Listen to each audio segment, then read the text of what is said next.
Good morning, everyone. Welcome to the Clackamas County Board of Commissioners policy sessions for March 15, 2023. County Administrator Gary Schmidt, your lead. Thank you, Chair Smith. Would you please convene as the governing body, Water Environment Services Chair? I will recess as the Board of County Commissioners and convene as Water Environment Services. You're now meeting as the Water Environment Services Board. This policy session is Water Environment Services Rules and Standards Update. This is part 1 of 2. Staff from Water Environment Services, Greg Geist and Ron Waringa, will present. Please come forward.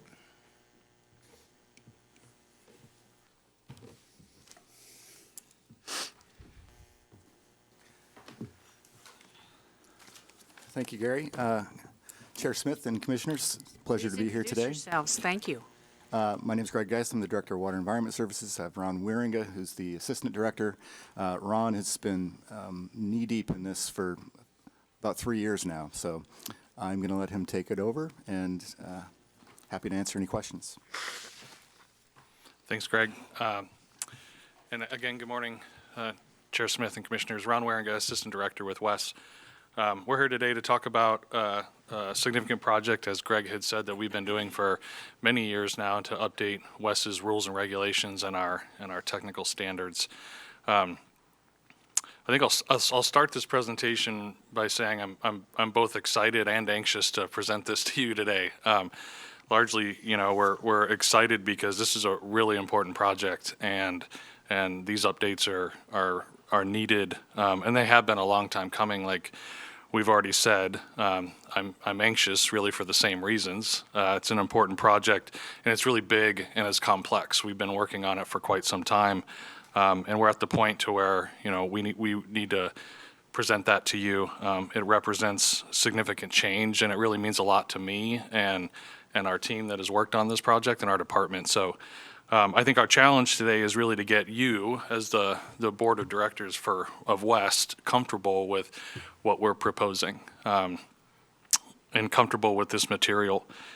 We're trying to take a two-part approach to having this conversation. One, a policy session today to talk about the project, and I have a presentation on what we've done, so you have a deeper understanding of what that was, and then also get into some of those key policies around our administrative policies and fiscal policies and the rules and regulation changes. I think the first part will be more presentation, and then as we present the policies, that's really intended for the discussion portion and Q&A as we go through those. So I hope you can bear with me as we do that. Can I just add one thing, Ron? Just for a bit of history, and Chair Smith will remember this for sure, and others. When the WES 190 partnership was formed in late 2016, at that time and since then, we have 3 distinct and separate rules and regulations that applied to the 3 different districts. That some had been updated 15 years ago, some hadn't been updated for 25 years, say. So this is not a red line strikeout update of rules and standards. This is a complete clean sheet, and it covers all 3 districts. Exactly. And so in part 1 of the presentation, like I said, we'll go through a background, and then we'll get into some of the key policy proposals. Oops. And that's what we're gonna do today. Like I said, the first part will be mostly presentation, and then we'll get into the policies. So Greg had started on this, and I'll continue this conversation a little bit. But why a rules update, and why particularly a full revision of the rules?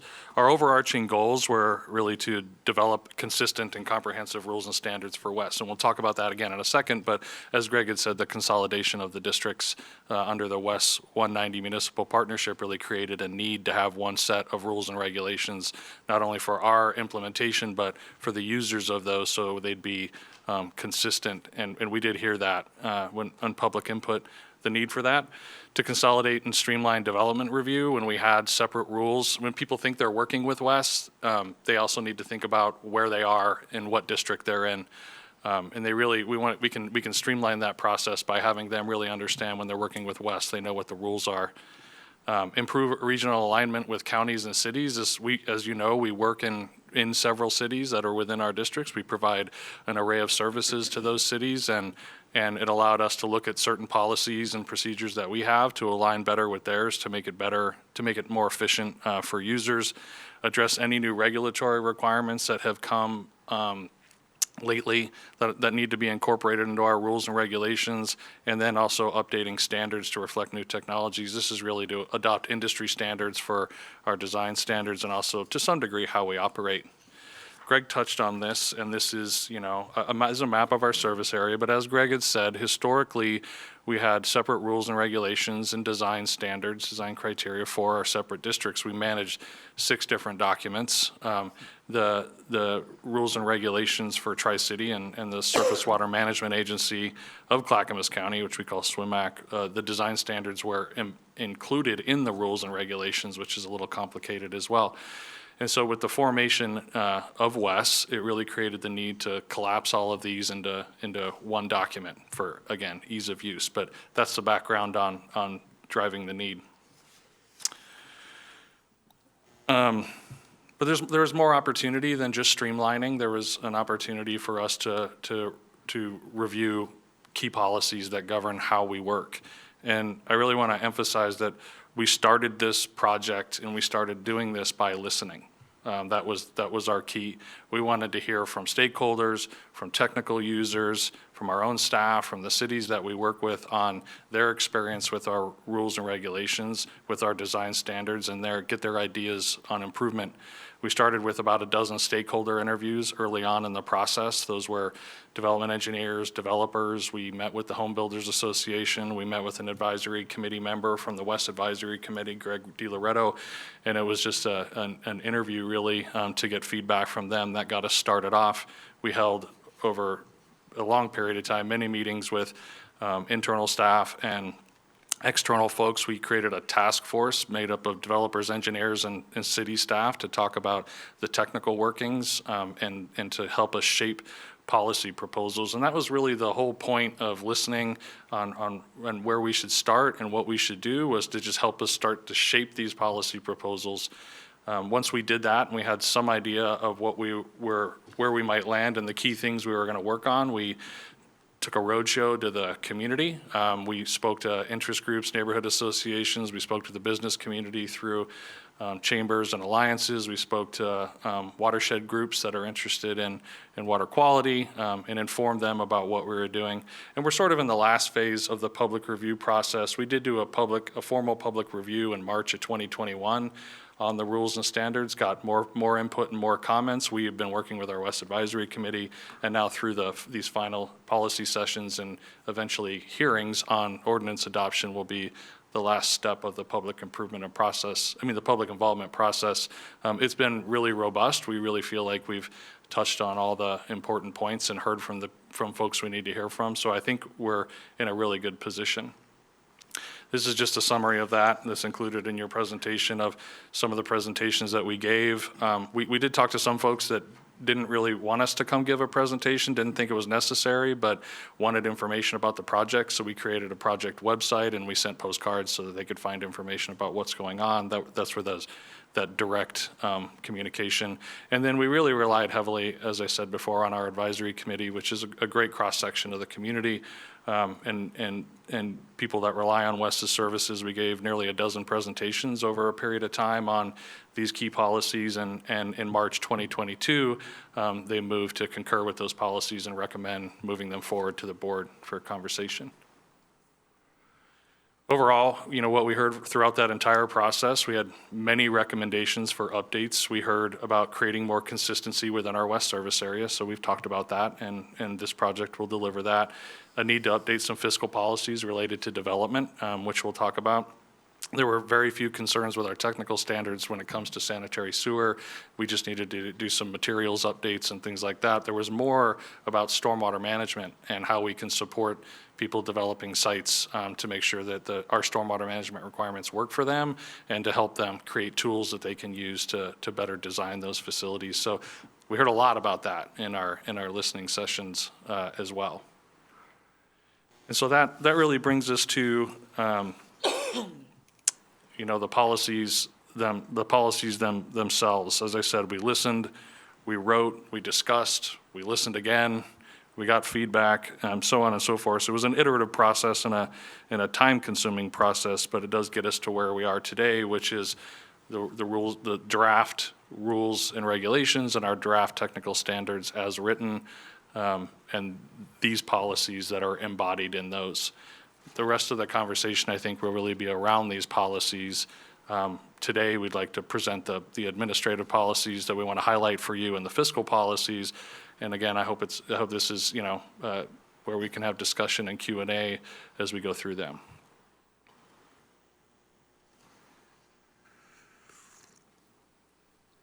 So the first one we wanted to talk about was annexation. One of the issues around annexation into the district is that our existing rules and regulations didn't really talk about how we would decide when to annex properties, when we would annex them, and how, and procedurally how that gets done.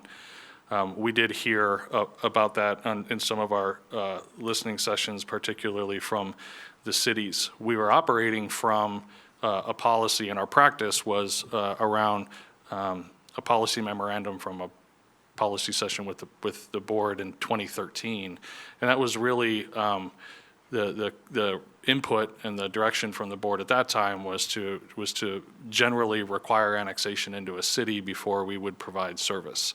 Now that is if a property that is developing is not already in the district, which there are some that have been in the district since their formation, have paid assessments, and whether or not they're in a city, we're obligated to serve them. But others, we were informally requiring that before. This gave us an opportunity to codify that or to memorialize that in our rules and regulations. And now the policy proposal is basically if a property's currently outside of the district boundary, and outside of a city, and the property owner must seek annexation into the city prior to annexing into the district, that unless the city has either approved the annexation or denied and consented annexation into West, then we wouldn't annex the property. There's a couple off-ramps for that. One is if a property, if that property is not in an approved comprehensive plan for a city and identified as a property to be part of the city at some point, or in their urban growth management area, then West would still have the discretion, and the board would still have the discretion to annex that property if it's contiguous with the district boundary. And also if there's a request to annex and receive services to abate a health hazard like a septic system failure or something like that, the board retains the authority to do that. This does give us clearer direction. It gives us clearer authority to require annexation. That's part of the significance and the benefit. And it still gives us the annexation can still occur even if a city does deny that request. Go ahead. I was just going to say, I was at West in 2013. I wasn't involved in this. My recollection, though, from the conversations at the time was that Happy Valley was growing rapidly then, too.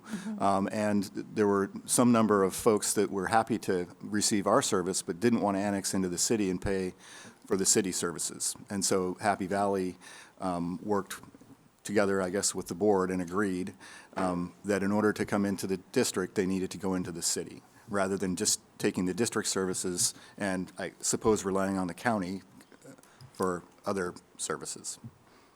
That's my recollection of why that came to be. So the district annexation can still occur if a city denies an annexation request. Yes. Since you brought up Happy Valley, let's say Happy Valley has denied X property owner into the city, but their septic system is failing.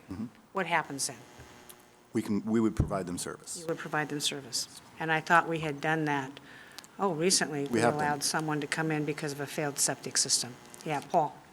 Yeah, I just want to make sure that people understand, I think when you're first leading with the map of the district, I just want to make sure that when we talk about the district, like Milwaukee is not really in the district, is it? Right, no. And Hoodland is or is, it's not displayed, it's listed, but it's not displayed in the map, nor is Boring, nor is Fisher Mills, right?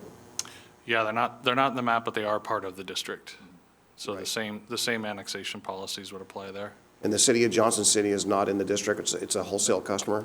Right. correct? All right, is there any others that I need to know about, or that are wholesale, but are not, truly not in the district, but within, No, that are served? not that I know of, no. Okay. And if you look at a detailed district boundary map, and you look at Happy Valley, it's full of what we call donut holes, or areas that are completely surrounded by the city, but through past practices and within the district and receiving our services. And, yeah. And we will continue to serve them, but future expansions within Happy Valley require annexation. So one other thing on this point, and I'll leave it alone for now, and that is that the connections between those, okay, let's just say they're geographically not contiguous. The connections between those are assets of the district, correct? If you run a conveyance line from Boring to the Tri-Cities facility, and there's points in between that are technically not in the district by the map displayed here, are we annexing that right-of-way? I mean, how does that work? I don't know, I'd have to get back to you on that. I mean, no, that wouldn't be in the district. We would have a right-of-way, Okay. but yeah. Until properties were in the district, But if there's a right-of-way going down, let's just say there's a conveyance line going down there, and the developer wants to put a subdivision in, he can connect to that, provided, if he's not in the city, he can connect to that by annexing, or not. Or do they become a wholesale customer? I mean, I'm trying how's that- we don't have any, if we ultimately build a pipeline from Boring to our collection system, then we would have to unravel that. Right now, we're not planning on doing that. It's just too expensive. But in that case, we would have to figure that out. So the decommissioning of Boring is going to be done how, by trucking? It costs us about $100,000 a year to truck. Our current estimate to build a pipeline is close to $9 million. We can truck for a long time. There's got to be a better way. We just haven't figured it out yet. Okay. All right, I have more questions, but I'll just hold till your presentation's over. So if there's a development in unincorporated Clackamas County that's going to go online, a big development, that's not considered an annexation because it's within your service district? Like Abernathy, for instance. Abernathy, that whole is going to be developed out one day. So that's not considered a annexation, or is that within city limits? It's within city limits, Okay, yes. good. All right, go And ahead. just to be clear too, a property does have to annex into the district before we will serve them. So it's really the decision of whether to annex them or not. Okay.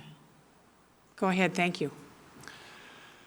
I did just have an example of that, that we could read through, but this is the gravel quarry that's off of Jennifer, that is currently developing now. As an example, if that property was identified in the city's comprehensive land use plan and/or part of their UGMA, then we would require annexation into the city. If the city say denied, as an example, which they tend not to do, but if the city of Happy Valley, which is right next to that site, denied their annexation, then we would still annex them because they're contiguous with the existing district boundary. So that property would still develop. I just wanted to make that clear, use that as an example. Another administrative procedure that we wanted to chat with you about was also the use of West property. We didn't have in our rules and regulations any rules or regulations governing the use of our property. Without those rules, we're challenged to talk about how those properties get used, whether you can camp on them, whether you can build a fire, whether you need a permit to use those properties. It's been a challenge. Like I said, if we just say no trespassing and don't allow anyone on Wes's properties, then that's one thing. But if they are going to use the properties, and we know we do have some use in Rose Creek, we have a natural area that has trails through it, and Three Creeks, for example, which we've talked to you about. So we wrote a new section really modeling NCPRD's use of their property to be consistent with them, included a whole new section on how properties get used. It does provide clarity for us to allow the use of those properties. I will flag that we are proposing to make a change in that section of the rules already to clarify the roles of the district administrator on making decisions around properties to make it align with the county code, chapter 2.09, I believe it is. And so we've heard that, and we will make that change. Go ahead, thank you. So now, shifting gears into some of the fiscal policies. The first couple will be about equivalent dwelling units. And again, the equivalent dwelling unit assignments really drive system development charges. If a project is coming in, whether if it's a residential project, we assign an EDU, I'll call them, going forward, and, our SDCs get applied to EDUs. So the first part of the equation is how many units is someone adding to the system that system development charges need to pay for. There are generally two types of those. They're in methodologies. There's a methodology for non-residential connections and developments and residential. And we'll start with non-residential. The method that we use in assigning equivalent dwelling units, EDUs, to non-residential projects like commercial industrial projects is to estimate their flows and loads and then assign those, make an equivalent assignment to how many houses we think that, how many dwelling units we think that is. We have a table in our rules, we have for a long time, that for a certain type of non-residential use, whether it's a hotel, whether it's a hospital, whether it's a car wash or a restaurant, you find your spot on that table, and there's a methodology for assigning EDUs to your project, and that's the basis for SDCs.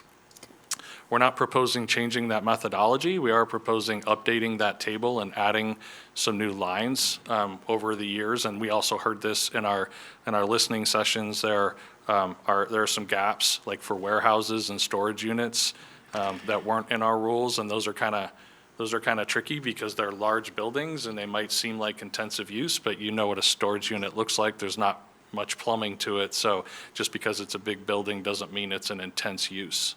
And so we were, in an attempt to address those issues, we revised that table and included new lines and new uses. And there's also a formula in there, it's sort of an off-ramp, that if you can't find, if they can't find, or we can't find a use in that table that really aligns with the connection, then there's a formula based on the square footage of the building.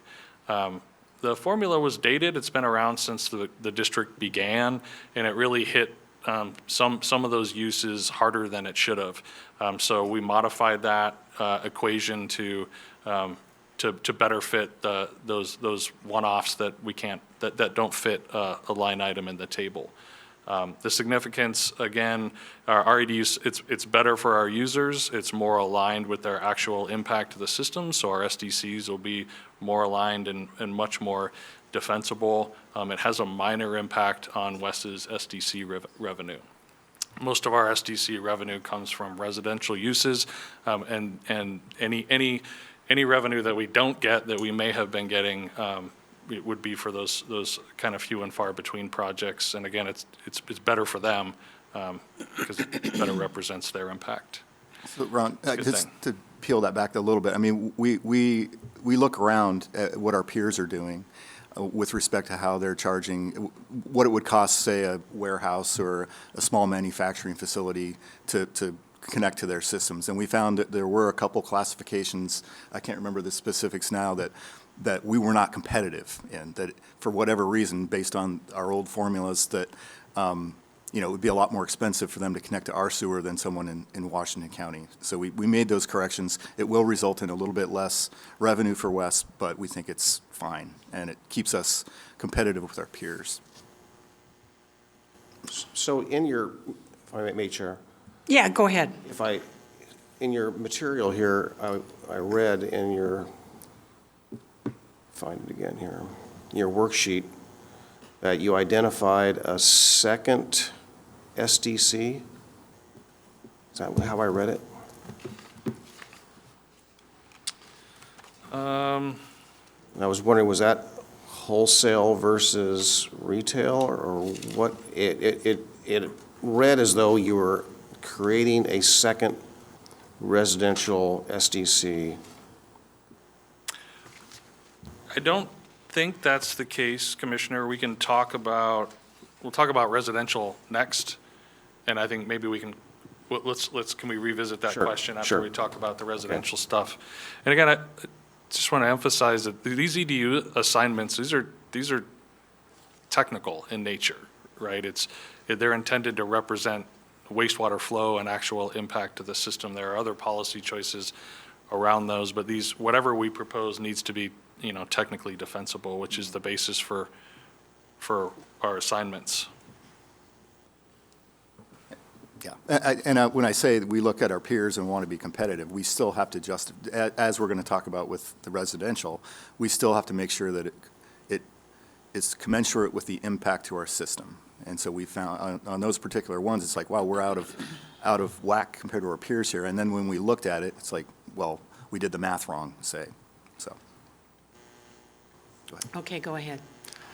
So let's talk about residential. Again, this is kind of what moves the needle in a lot of our areas. Our current policy is really a house is a house. That's kind of how I describe it. Unless it's an apartment or an ADU, which is 80% of an equivalent dwelling unit, but a house is a house and it gets one EDU. It doesn't reflect the size of the house. It doesn't reflect the potential impact of that house on a system. And so we explored the opportunity to again, just like we did with non-residential EDU assignments, to look at residential EDU assignments and see if there's perhaps a better way to truly reflect their impact on the system. We looked at quite a few methodologies. We did a lot of work trying to establish a basis for saying that the size of a house may impact its impact on the wastewater system through wastewater flows. We compared, national averages of occupancy to sizes of houses, and without getting too deep into the technical details, we have come up with what we think is a defensible approach for allowing more of a scale of EDU assignments to residential properties. I want to note that this is something that the Department of Transportation and Development has done with their transportation, I think their impact fees, essentially their SDCs, and this is something that the board has approved already for those assignments. So it's similar in methodology.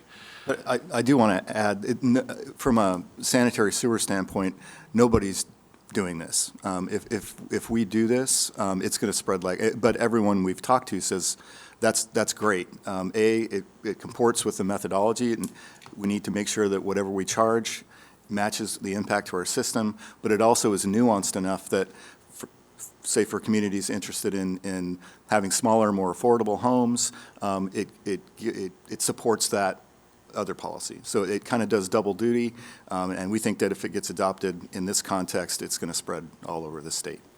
It's great, frankly, great work on our staff's part. So Chair, if I may, so essentially, to word it differently, what we're saying that is a small home might pay a different SDC than a large home with a lot of bedrooms, essentially, right? Would, yes. Okay, all right. Yeah, so we updated what we did in the table again that assigns EDUs to projects. We added more categories for residential properties. They scale from 70% to 120% of a standard unit. I have a graphic I'll show you next. That would be applied to a residential project. The detached single family includes townhomes because they behave very similarly to each other in terms of impact, and it includes multifamily, et cetera. Apartments are assigned 80% of an EDU, and accessory dwelling units are assigned 60% of a standard residential unit. And I'll touch on that in a second. This is kind of what this looks like graphically. So if your house, what you'll find in the rules is that houses that are between 1,800 and 3,000 square feet would pay a standard 1 EDU. The distribution of sizes of houses that we looked back historically, that we know that might change going forward, but historically it's a bell curve distribution. So really that just means that the vast majority of structures being built are going to fall within that 1,800 to 3,000 square foot range. The tails, as you get out, like below that 1,800 to 800 square feet, those are fewer and far between. But as they get smaller, between 800 square feet and 1,800 square feet would pay 90%. We would assign 90% of an EDU, so they'd pay slightly less. And then below 800 square feet, it would be 70. I want 70% of an SDC essentially. I want to comment on that, and it's largely because once structures and dwelling units get smaller and smaller and smaller, it sort of flattens out in terms of occupancy. And there's always going to be one. So when it starts to get to like 1.1 or 1.4, we couldn't really establish a relationship to say a 300 square foot house had less of an impact to our system than a 600 square foot house. So that's why it stops right around 800 square feet. On the other end, as houses get bigger, again, 3,000 to 3,800 would pay 10% more. And then if you're building a 4,000 square foot home, it would pay 120%. It would pay more. Yeah. Sheriff, I may? Yeah, go ahead. So I appreciate this, I really do. I advocated for this a long time ago, and, you know, I'm not sure where the HBA was, but at the time, I thought they'd be acceptive, you know, of having some way of building more affordable homes, knowing that we're going to reduce some of the soft costs like SDCs, right? So this is one way to get there, you know, lower costs for entry-level homes and so forth. That's great. But I just want to go back to what you said, Greg, just a bit ago, and it may have been under the commercial EDUs. But I know it's wise to be cognizant of what the competitors, if you want to call them competitors, but the other districts are doing for their rates. But we're all individual, right? If we compare our rates to a low-growth jurisdiction compared to a high-growth jurisdiction, with all the investments we're making, that's a policy decision, I think, to some degree, because that means our recovery rate is going down. We're passing the burden really on to the ratepayers. So how do you incorporate the board in that policy decision? It wasn't a policy. Perhaps I misspoke. It was one of the things that we, as we're looking in the totality of our rules and regulations and how other entities are frankly doing the math and arriving at a cost, we saw that we were out of whack there. So that tells us, well, why would that same facility have more of an impact on their treatment works, or less of an impact on their treatment works than we think it has on ours? So that was the basis of the methodology. And then when we looked at it, we realized, no, they were right. They were closer to what that impact, the actual impact is. Therefore, their methodology is probably more accurate than ours, so we adjusted ours. But it is based on the impact. But we certainly do look for examples and barometers to measure where we're at. I mean, it is math, but, you know, there's always opportunities to improve. Yeah, I'll just part with this comment, and that is that you have the SDCs over here on this side, and you have the rates on this side. So when we're looking at those comparisons, just for sake of looking at them, that they're both connected, right? Yes. You lower this one, and that means the rates will go up in order to compensate for those investments, knowing we're really your high-growth district with the fastest-growing cities, Happy Valley in particular being one of those. Yes. Right, I'll leave it there. Thank you. Thank you, go ahead. Okay, shifting gears a little bit. Another thing that we have heard about, both internally and externally, is installment payments, or in other words, system development charge financing. We do have the ability to allow people to finance SDCs in our current rules. There's a statutory obligation to have a program like this. It really should act as a safety net to get people connected who, you know, it's challenging affordably for them to connect and pay SDCs. The issue really with the current policy is that we didn't really have any way to limit the other than just saying no to the SDC financing, to limit someone coming in who's building an apartment complex that wants to finance 500 units. It creates issues for us from a cash flow standpoint, and administratively, we're not a bank. And so we are clarifying the authority that we already had, or proposing to clarify that it really is intended for residential connections, smaller residential projects, including multifamily, like to 10 equivalent dwelling units or less, the smaller ones, not large projects, and again, clarifying that it's a 20-year period, it's a 10-year period of payback, semi-annual payments, and we adjusted the interest rate in the rules, or to say the U.S. federal prime plus 2. Again, we're trying not to be competitive with banks in terms of lending. We really want to offer this as a safety net for people that need to make a connection. Yeah, and I would just say an example of that would be, some retired family that has lived in Happy Valley for 30 years. Development has come around them, their fixed income, and their septic system fails. So we would have the ability to offer them financing for the system development charges to connect to our system, or to use our system, and we have connection mortgages that we can, up to a 20-year connection mortgage. So whatever it costs them to connect to our system, we can mortgage that too. But it's really that safety net that Ron was talking about. Can I ask a question, Chair? Yes, go ahead, please. Along those lines, providing that safety net for that specific population, I've known people who have run into this.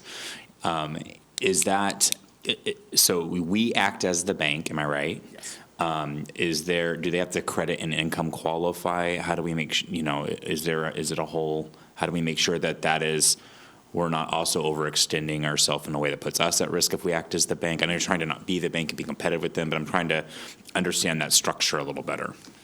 Ron, I'm not sure. Yeah, off the top of my head, I can consult the rules. I could also ask Aaron, do you have a quick answer, like in terms of? Please come forward. We can't hear, and please state your name and talk into the microphone, and then Thank you. everybody else can hear. Thanks a lot. Good morning, Chair and Commissioners. My name is Erin Blue. I'm the Finance Manager for WES, and that's a great question. We do have an application process. It's not as rigorous as a traditional bank because we're not loan officers or underwriters, which is also one of the reasons we want to kind of limit the risk entailed here, but we do require a title report and an application fee, generally very small, just $150 right now. But we don't do traditional credit checks.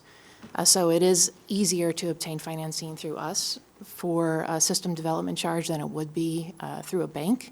And it really does just act as that safety net. So formalizing the rules to be restricted to residential or multifamily homes under a certain number of EDUs protects the district's assets and also gives us the flexibility to provide financing when needed. Follow-up question, are there grants available for sometimes this population that to where, you also hate to burden them with debt and, they didn't necessarily ask for development to blow up around them to where they can't afford it anymore, but I'm just. Talk about LIWA, maybe? Yeah, there's a new federal program that assists with ratepayer fees for low-income homeowners for monthly rates. We used to have a program called the Safety Net Program, administered in partnership with DTD, that did provide forgiveness for a portion of the SDCs. I don't know all the particulars of that program off the top of my head, but I know that financing is available. And we can certainly look into what other avenues might be to help provide some relief there. Have we ever got to the point to where we were fully extended and can no longer offer any other services or No. the finance? No. Okay, thank you, that's all. Yeah, we'll continue. This 603-page report is quite comprehensive. That's probably why you hear the questions. We have about 22 minutes left, and that's up to you how you use your time. Okay. This one I think is relatively easy. A reimbursement district provides an opportunity for a developer to recoup cost for future connections to infrastructure that they have built. As Greg said, we do benchmark policies with other jurisdictions, and most other jurisdictions, whether it's called a latecomer program or something like that, they have the authority to do this. Some of the cities that we work with, like Happy Valley, have this authority, and developers have created these districts to recoup these costs through Happy Valley. We're basically incorporating this as a new section in policy into our rules and regulations that would allow someone to set up a reimbursement district in West to collect connection charges on their behalf. It's not infrastructure that we built, it's infrastructure that they've built. And so it gives them an opportunity to do that for a limited time period.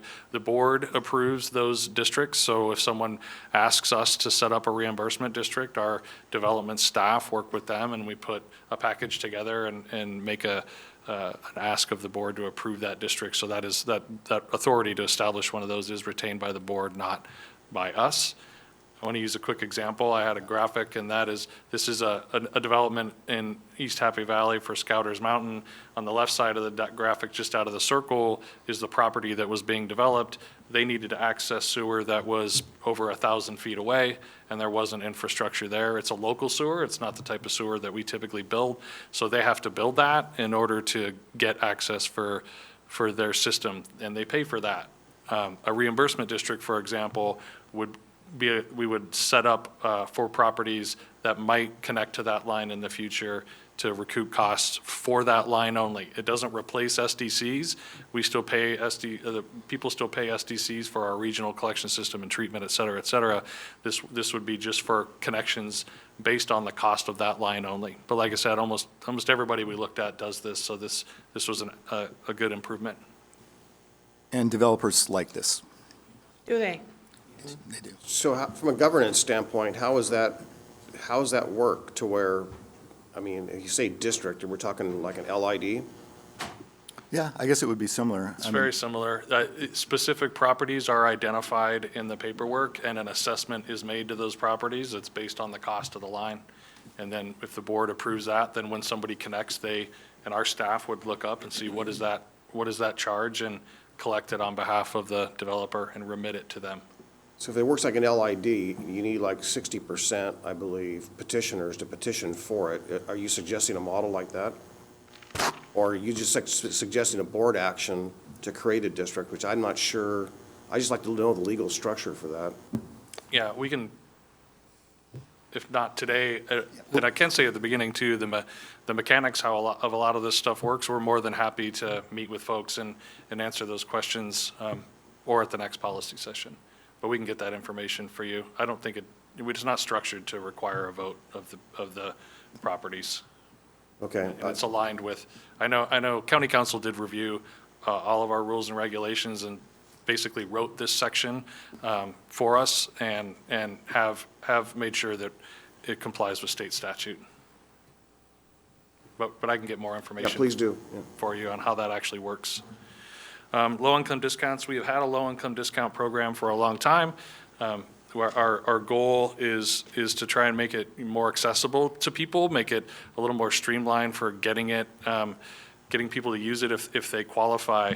And the real change here is to align the criteria for qualifying for the low-income discount to what the state's criteria and what a lot of other jurisdictions and other county departments use for low-income and hardship assessment, which is 60% of the most recently published Oregon State median income, and then that gets changed incrementally based on household size. So larger households have are allowed a higher income limit to qualify. We have very few accounts really on the low income discount. I know when we started talking about this policy change, it was less than 0.5% of our accounts, more like 0.2% of our accounts use this low income discount, which includes elderly folks on fixed income as well. So there isn't really a goal we don't have a number to say how many people should participate. We just want to make sure we have a program that's accessible, relatively streamlined, and aligns well. Go ahead. The last one is really, again, it's a good thing. We were asked to look into fee in lieu for a stormwater project. So on certain development sites doing small stormwater projects that we're required we have to make people do stormwater management because of our permits that are issued to us. It can be difficult on some sites, and we were asked to create an opportunity to, rather than try and squeeze a stormwater facility onto a site where it doesn't fit, Right. if it meets a bunch of other criteria, to pay a fee instead that we would then use as part of our capital program to offset the impact. So it's relatively straightforward. We added this section to create that capacity, and again, as Greg had said before, developers like it. So I just wanted to flag that as another good thing, and not something we had in our rules. I like that too. Yeah, I drive around Portland, and occasionally you'll see a newer home with one piece of sidewalk and there's not a sidewalk for a mile. Right. And would it have made more sense to contribute that money and have the city, in a rational way, build sidewalks? Anyway, that one drives me nuts. I agree. I drove down a place the other day, I'm sorry, I've been driving around so much lately. There's like a quarter-mile sidewalks, and I believe it's in Clackamas County. There's nothing next to it. I'm going, I think it was an ODOT project. It was almost laughable in a way. Commissioner Savas and then Commissioner Scholl.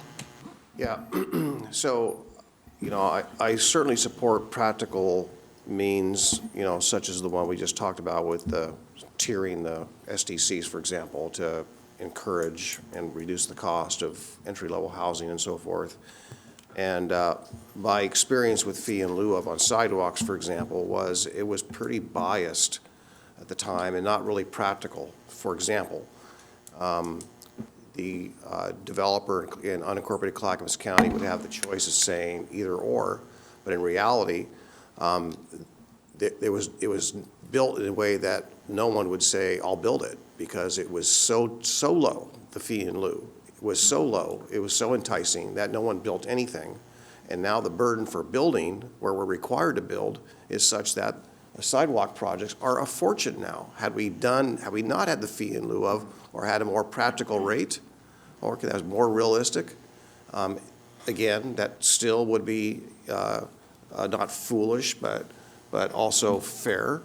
The burden is now being passed on to all of us, and now we have sidewalk projects where we're making those connections, and they're exorbitant because the fee in lieu of wasn't adequate enough to cover the cost. Yeah, and maybe that wasn't the best analogy, because it's not an either-or. It's if they meet certain site-specific conditions that make building the facilities that our rules would require, wildly inappropriate, then we could have an off-ramp. But it's not any either-or. Yeah, I really want to look at this one and further discussion on that, because I think there needs to be areas where we already know we have substantial stormwater challenges. There's inadequate infrastructure, and to exacerbate that, possibly in those areas, I'll tell you, I can be very concerned about that. That's a factor into whether or not there's a fee in lieu of, and how it's structured, because there's areas that are getting flooded today. Yep. And I would hate to see that somehow there would be a means in which it would not be built, where it would actually exacerbate the existing flooding. So I would really want to see the structure around that. Absolutely, and I'm happy to talk to you about it. Again, there is sideboards on this. If someone's building a 300-lot subdivision and says, I don't want to do any stormwater management, there are criteria to meet. They have to show that there isn't an impact on a waterway, et cetera. So we always have the discretion to allow it or not, and we will look at that. But I'm more than happy to walk through that with you, Commissioner.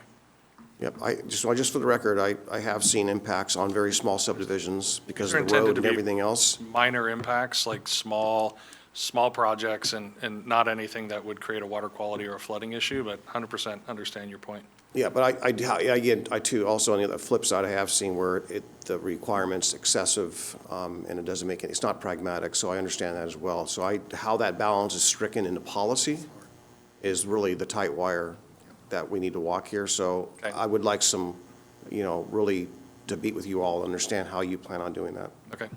I assume, Paul, you're going to go ahead and do that. Is that it, Paul? Well, yes, for now. Okay, Commissioner Scholl. Good morning, Ron, Greg, and West personnel. And thank you for the 602-page documentation to read this morning. Would these policy changes overall expedite development without increased cost in order to foster needed residential, commercial, and industrial expansion? I talked to builders and developers who cite the high cost of SDCs combined with land and permits and the time involved. Are the West policy changes you've presented this morning overall helping us move closer to infrastructure affordability and hence greater affordability for businesses and homeowners?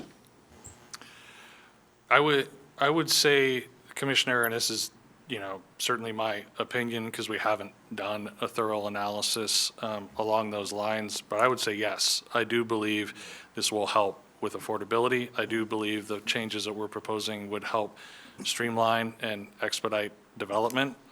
We've had conversations with developers in the past that have said, it's not so much a matter of how onerous the requirements are, it's how clear and consistent and predictable they are, to a point, I understand. So certainly overarching, I do think that helps with those issues that you've raised. From a cost standpoint, it's difficult to say. I think as you saw with the proposals on the tiered residential assignments for equivalent dwelling units and SDCs, this it's going to cost more for some. Sure. It's going to cost Yeah. less for others. We understand that. And yeah. so along those lines, there are certainly some challenges too with stormwater management. We have mandates in our municipal stormwater permit that set performance requirements that we have to incorporate by some point in time within the next several years, that meet those state requirements passed down from the Clean Water Act. And so we believe that what we're proposing today meets those requirements. We shouldn't have to do anything else under our current permit to do that. That might require, on certain sites in particular with poor drainage, tight soils, steep slopes, Yeah. it might be more expensive to do stormwater management. So I can't say across the board, but I can certainly say in general and overarching, like you had suggested, I think so. Okay, well, thank you, and thank you all for your work. I have a question regarding the zone map you have in the packet. And it's green and blue and really nice colors.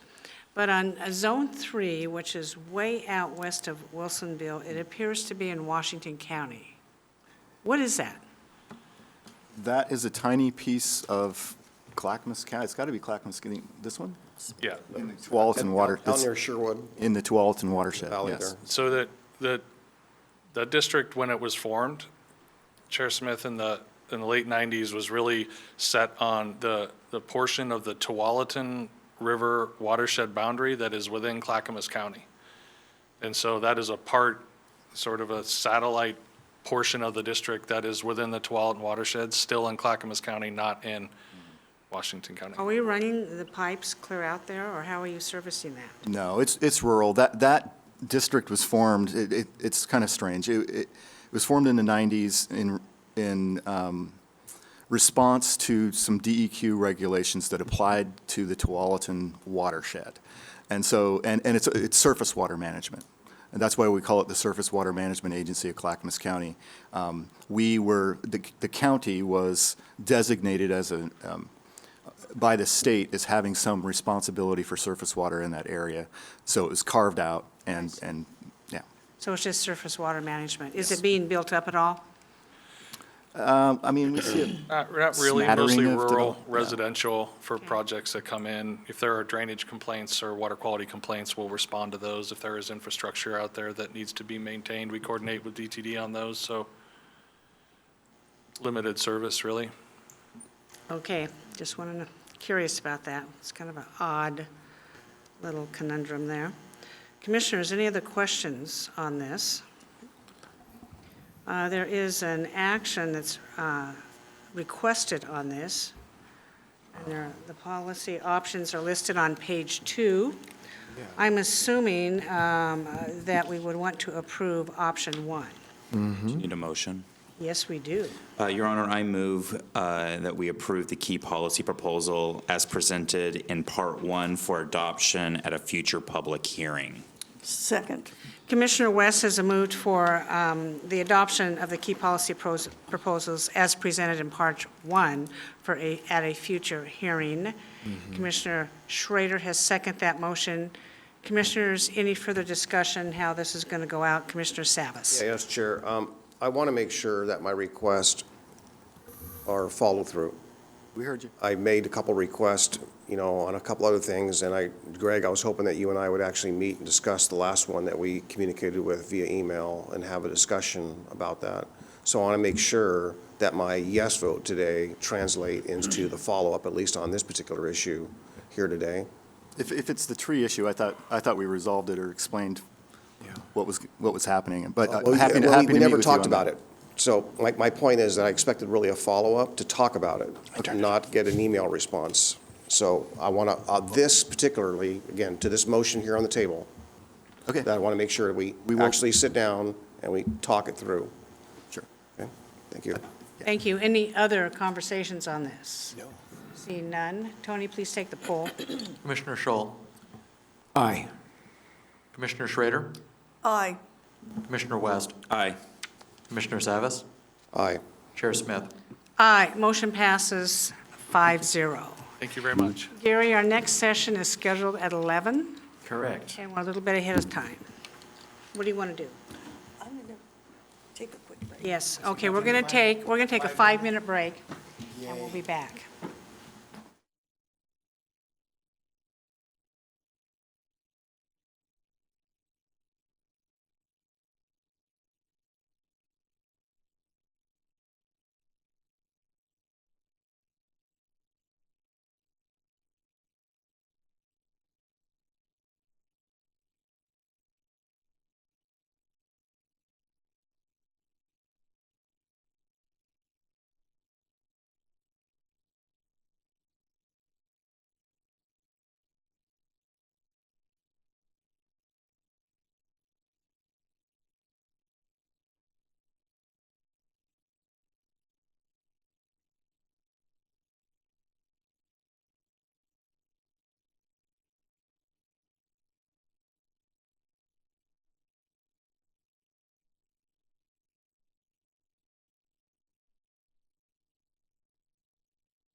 We have returned from a small break to the policy sessions on March 15, 2023. Gary, what's up next? Yes, just officially, would you please reconvene as the Board of County Commissioners? Oh, yes, we are now convening as the Board of County Commissioners. Thank All you. right, you are meeting as the board now for the remaining 2 policy sessions. Next session is 2023 Board of County Commissioners Performance Clackamas Goals 2023 to 2028. You began this conversation at your retreat a few weeks ago. Today, the intent is for you to finalize these goals or to take a different approach. And so Nancy Bush, County Operating Officer, will present. But I want to start, and I'm going to throw it out, and it's not in your staff report, but I'm going to encourage you, commissioners, if you might want to consider a different approach, and here's what I propose, is that you have many, many priorities that are very, very important to you and to the public, and staff knows that. And I wonder if you might consider putting the Performance Clackamas Plan on pause for the remainder of this calendar year, and instead identify the top 3 or 4 things you want to focus on for the next 8 months, for the rest of this calendar year, and let staff deliver that for you, rather than trying to fit in your many priorities into kind of a wide-open strategic plan. So I'm presenting that to you for consideration. You can accept or reject it, but something for you to consider as you have this conversation today. Thank you, Gary. Before we had our strategic plan goal-setting meeting and brought in the contractor, who's been very good for us, I had presented some documents to both you and Marv and said, let's take a little bit different tact on it and see if we can get maybe better results, or clearer or more codified. At the time, we had 10 goals running around. Some of them didn't have a chance. And, I removed one of them, the farming goal, unfortunately, moved it over to possibly another area. But it seems to me in the conversations moving forward, I'm just looking out at the horizon for the end of the year on the available staff, what we're asking them to constantly do, and to identify the 3 areas. And I think, just listening to all the commissioners, there's 3 topics that continually rise to the top. And I think they're very obvious. And I don't want to presume that I know what you're thinking, but there are 3 main topics out there. If we could accomplish these 3 goals this year, it would be miraculous, totally miraculous if we were to do that. I have 3 topics in mind, but I don't want to give you my list thinking that's where we're going to go, because I'd like to listen to all of you on this. Commissioner Savas, you have your light on, and then Ben. Yeah, well, taking into mind what everyone said thus far, Gary, I don't think it's a bad idea to have another session to discuss this.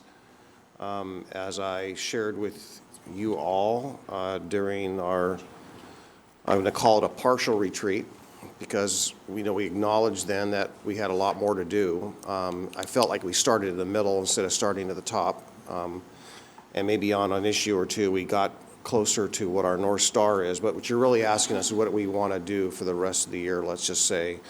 And Chair, listening to you echo that to some degree. I think there's some things that we can work on, definitely, but there's nothing, I don't not say that there's nothing, but some of them are so lofty, they're going to be ongoing more so than what we can actually accomplish or complete by the end of the year. So I have, of course, I have my reservations about having this discussion right now with not completing the work that we inferred or seem to agree upon taking the next step. So perhaps that's your uneasiness as well. I'm not sure. I'm not suggesting that it is, but the fact that you're suggesting that we do something a little bit different than what's presented here today, I'm in agreement as long as it aligns with completion of our visioning process, so to speak, in our retreat. I don't foresee these goals going away. For instance, the Sunrise funding mechanism. We would always be advocating for that and doing what we can to make that happen. So with that in mind, you all got an email regarding our planning session and lunch on March 29th. And that came out of our retreat. We had a great talk session at the end of that. And for that particular session, there's some ideas that were brought up that I want to continue on the conversation on March 29. And so we can reserve these planning sessions. They're very informal. You know, we're not on the camera. They are recorded if anybody wants to know what they are. It gives the board a more free time to talk about what we want to accomplish and, more importantly, how we want to accomplish it. And so with those planning sessions that we're trying to schedule in the afternoon, it kind of goes along with what Gary has presented here, but, you know, we're all open to ideas on that. Commissioner West, and I think it was Commissioner Scholl next. Yeah, I'm supportive of all that. I want to speak to a quick technical wording change on under safe, health, and secure communities, the second bullet point. We had specified transitional recovery model. I think the model and the correct terminology about the system that might inform our work is recovery-oriented systems of care. Recovery, just a minute. Oriented systems of care that would best fit our goal there. So that just makes it more precise. And we would take out what? Transitional recovery model and replace it with a recovery-oriented systems of care model. Of a recovery-oriented system of care. Model. Okay, model. Yeah. Do we mention mental health, addiction, and You economic? can, because that model addresses those issues. Okay. So they'll speak to that model. Yeah, if you guys, I can make a quick motion if we want to do that, or I can wait. You can wait. Yeah, I cool. like the wording. I don't have a problem with it because other commissioners may want to Speak to it, okay, speak to other items too. perfect. Yeah, I like that. And Commissioner Scholl. Okay, so last month at our retreat, we looked at performance clackamas, and we cooked it down to 4 instead of 5 priorities from this. So those priorities go out to 2028. So they will continue to be worked on, correct? But at the planning session, we want to come up with 3 more specific things achievable by the end of this year. So do we wait until 29 March to determine what those are? Or should we all, after the meeting, sit down, consider performance clackamas as amended at the retreat, and then come up with 3 what the most pressing items that each of us considers to be top 3, and then present that We can do it either way. for consideration prior to the 29th, so we can think about it? If we take the planning session on the 29th for that, we probably will not have time to address the top issue of the Blue Ribbon Commission set up to do the homeless. But we can schedule something else. Keep in mind, there's some travel considerations. I'm going to throw 3 issues out at us right now. Tolling. I think we all can agree on tolling. Homeless, and then Metro. Metro is a big swath. Those are 3 issues we could do. Each one of those issues has components in this plan we're looking at, and it depends on us what we want to do with those and how we want to proceed. Commissioner Schrader. Yeah, I just want priority not to be overlooked here. We had a very robust economic development role in this county, and when I talked to, I think, folks, when I head over for dinner Saturday night, I mentioned the Pacific Northwest Defense Coalition. That was incubated here, that was started in this county. It's major, it's regional, and we need to have the opportunity and the wherewithal and the staff, now that we have a new economic development director, to continue those kinds of innovations. I just spent the morning on Greater Portland, Inc. I'll be contacting, I was at their meeting this morning. I'll give you folks a revision of what we talked about there. Also, I've been in contact with Oregon, Business Oregon, OBI, and so on and so forth. So I really think that robust retention, expansion, and then pulling people in to this county for business should be one of our top priorities because it creates prosperity up and down the continuum. I'm not sure what we're going to do with Metro. I'm not sure with having what we mean by having Metro as a priority. I'm not particularly a fan of Metro, quite frankly. I think they've overreached on a number of occasions. However, they are our MPO, and we do accept grants and dollars from them. So I'm not sure what our Metro priority is other than just continuing to push back where we see them being inappropriate and where they see them increasing a scope that is not tenable or sustainable for the region. So that's my When feeling. you talk about economic development, I do think that's important. And yesterday, I had Laura Edmonds requested a meeting, our new manager of economic development. And I told her, well, yeah, we all want it, but how do we define it? And maybe the best way to define it is to define what the obstacles are for our economic development. And what are the obstacles of citing new businesses or bringing in new businesses from other locations? And we came up with two things. Land use. We don't have places to cite. That would be land use. That would be a Metro issue. Yes. And the other one is tolling. The tolling is going to affect our economic development because, Martha, as you have told me many times, we are an export county. We make things in Clackamas County, we grow things, we put them in trucks and then send them outside the county. The tolling is going to have a huge economic impact on that. So if you want to address the economic development from the tolling and Metro land use, that may be a way to get there. Well, and I will agree with you that the notion of restricted green fields, not just in our region, that came up at the Greater Portland Inc. today, that is a consistent problem. And you know green fields are the new areas that we'd want to expand. And I don't know, when I'm seeing two areas here that need to be concentrated on, no to tolling, I don't know what's going to happen with that. I'm not sure if we're going to get rolled over. I hope not, but there you go with that. But we have two really high growth areas, and I think Happy Valley needs to be one of the areas that we pay significant attention to. Fastest growing city, they have land out there.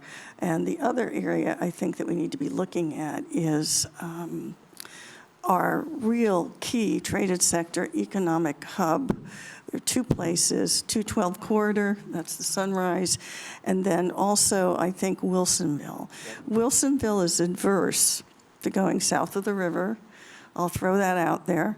I know that we have tested that, Chair, you've testified, that's okay, but I'm also going to say that Happy Valley, I think, is where the new growth's going to be, and east of Wilsonville is actually growing rapidly too. So if south of the river becomes a political boondoggle, which it might, I don't know, then I would suggest that we concentrate on Happy Valley and then east of Wilsonville and the 212 corridor, the three areas. And the other area that is one of our key economic indicators and does a lot of economic, it's one of the economic engines, is Cruise Way outside of Lake Oswego. Now, that's all professional services. I don't know if there's much we can actually impact there. But I think those three areas deserve a little bit, quite a bit of attention. And I think that if we can't find large enough green fields here, we have to take a look at some of the smaller supply side chain businesses that can locate here as well, And I'm very interested in looking at the technology hubs. The federal government is still working on that, and I know the legislature is attempting to see where we can cite some of those. So, Okay? okay. Commissioner Scholl. Yes, I would like to remind us that the recommendation from Gary Schmidt was to define maybe three well-defined, clear tasks that the staff could focus on that are an outcome or elements inside the performance clackamas, but 3 tasks that the staff can clearly define and achieve by 31 December. That was your recommendation, was it not? Yes, it is. So that means that if we're going to do what Administrator Schmidt has recommended, that those 3 tasks be clearly defined in a way that they can be achieved by 31 December of this year, and that every department on the county staff can adjust and take out their piece of that defined task to achieve by the end of the year. I think that's a good concept, because the thing about the performance clackamas, it's kind of like the big overall arching pie in the sky goals, which are good, but your idea I like, because to achieve any big goal, we have to break down the elements of each, the task, the road ahead to get there. So I like your idea. We need to work on those 3 well-defined and achievable tasks. Thank you, and I'm not suggesting that we do define those today. No. But it's a different way for us to think, to move forward. And frankly, look, it's going to be easier, if we can really focus on some goals. Commissioner West? Commissioner Schrader, I just want to echo your concern about economic development, and then Chair Smith's reiteration of that also. I do see some promise in these performance goals that we have. The recovery-oriented system of care model is about getting people self-sufficient and employed by the end of it, right? And so meeting with business leaders this week, and groups like the iron workers and even the fire department with their new apprentice program, that's exciting, because they're even hiring workforce issues for the first time ever. It used to be thousands of applicants for 10 positions for the fire department. Now they're having difficulty just getting their positions filled. And so once you get people stable, recovered, and these communities stabilize, a piece of that recovery model is about finding them good employment. So I think that is there. And then I think as we deal with, like Chair Smith said, tolling and Metro's overreach on our county, that inhibits business development. And I like the strategic viewpoint of going after the businesses that are really being priced out of Multnomah and Portland area and tired of having their businesses disrespected, showing them a friendly environment here. As also we're seeing large income earners move and retire out into our county, because it is just wildly too expensive to live in the Portland area with their multiple Multnomah County income taxes that they get hit with, on top of the already state income tax. It's insane. And so I think that we have an opportunity to be kind of the land of opportunity for the region. And here's what's insane is we have to push back against Metro, because we have 6 of the fastest growing cities in the state in Clackamas County, but they won't give us any opportunity for infrastructure, as we are the ones growing and Portland's the one losing population. Why is that happening? So stop it and put the investment where the growth is, and it's in our county, because we do it the Clackamas County way. So I see that opportunity with what you said. Yeah, can I just say, yeah, I absolutely agree with that. I have no problem pushing back against Metro. I think we are the land of opportunity, and I know that businesses are leaving the downtown core and coming here. And I want to thank you for talking about your recovery model, because you can't do economic development unless you're hand in hand with the workforce development and getting people jobs. The other piece of that, dare I say, and this might be something I just kind of keep working on myself, is there is a childcare desert. And that's the other piece, as well as the recovery piece, that is keeping people out of the job market, particularly women. With small children, it's been harder and harder for them to get appropriate daycare so they can work. So I'm done. Thank you. A quick footnote, not only is our planning meeting on March 29th in the afternoon at 11:30, we are scheduled a policy session on Metro UGB, land exchange, swap, taking, whatever you want to do. So that is scheduled for an hour that day. So commissioners, come with your ideas. Commissioner Savas. Yeah, I'm going to do my best here, but before I actually say what I want to say, I just want to use this as a slight example, but also as a point to make that Commissioner West had made the comment about changing some language under the second bullet under safe, healthy, and secure communities. The way it's currently worded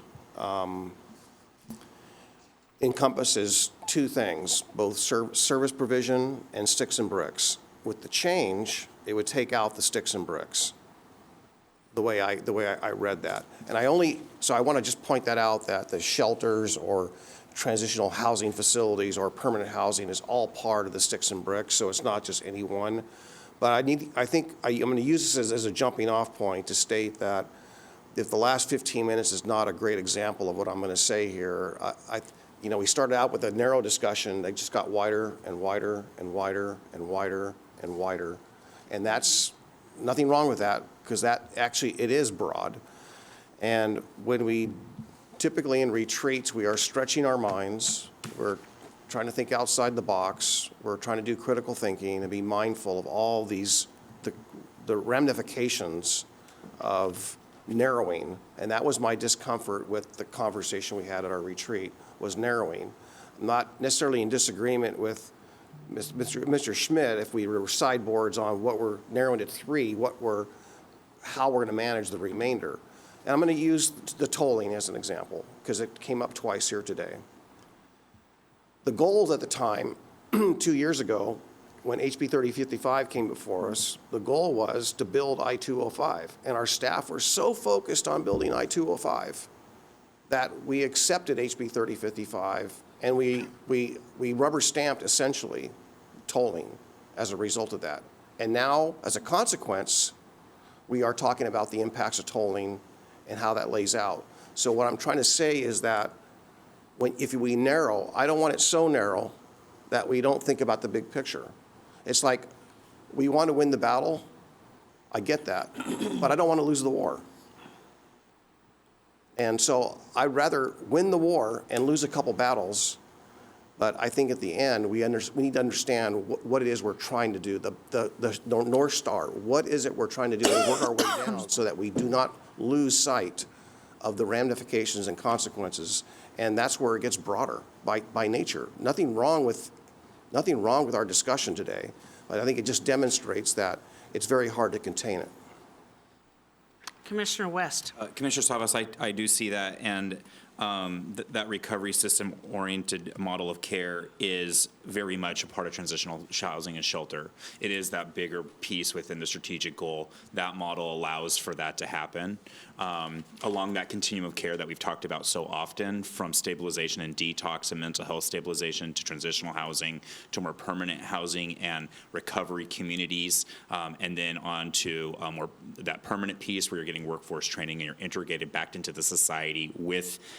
So it's that whole care continuum model. It's a specific technical term that is more appropriate than what we threw down at the retreat. That's that piece, and I think that specific umbrella, it's broad, right? It's a model, allows us to address a lot of these issues that you're talking about. And to be targeted in our tasks that we're going to move forward in. So I hear what you're saying, but just to speak to that specific word change, I think that covers that as we dive into this further. Great. Thank you for sharing that. One thing I forgot to mention, Chair, just real quick. The topic has come up, well, if we don't build 205 like we planned, are you okay with it not happening if tolling goes away to fund it? No. And so I think that's a significant factor that we need to be mindful of. So, which is the bigger one? Is it the battle on tolling, or is it the war of trying to complete I-205? And I think that's what we need to talk about. Can it be Because both? that's the reality as I'm hearing it from the state legislature right now, or a legislator or two at this point. Well, did you respond to those legislators and say, well, what's going on in Washington County at 217? Wasn't that on the toll list at one time, a very long time ago? And because of some favors or maneuvering behind the scenes, Washington County is not tolled, but they're getting all the repairs. So that's how I would answer that. Yeah. Thank you. Oh, understood. Yeah, oh, I know you do, believe me. I just want to say that today. So I don't see in their lights on. So Gary, I think we might have an agreement to look at things differently. Now, when we decide and how we decide these goals, I think we're going to have to use our planning session on March 29 for a very broad discussion. If we have time to address what we had originally wanted it for, the Blue Ribbon Commission, if we have time at the end, I would like to at least take a stab at that and identify funding for that, because I think we can get there on the funding. At least identify the funding to move forward on that. How do you want us to proceed today? So today, if you agree, I'm going to ask that you pause on this performance clackamas draft in front of you, so take no action today. Discuss it at your planning meeting on March 29th. The plan is to have a monthly planning meeting, so you could have this conversation every month to help solidify what I'm suggesting is really clarify, crystal clear, as Commissioner Shull said, thank you, Commissioner, crystal clear on what you want to achieve so staff can achieve it for you. I've told you before, I don't want to fail you, commissioners, and staff doesn't either. But if, being open, as Commissioner Zavas said, being general enough, but also some specificity, we want to deliver for you. That's what it'll be helpful to have that discussion in March. And do we need a motion today? No motion because you're not Okay, taking Commissioner action. West? That was around my question, Chairs. We have a number of tweaks that we've talked about that are highlighted and lined through on here. Do we wait for those, or do we just agree Yes, to them now, or no because I'm motion? suggesting you don't go forward on this at all, therefore you don't need to make tweaks at this time. Just keep your edits. Perfect. And so if we're going to pause on this to the end of the year, we'll continue this conversation on March 29 at whatever time that is.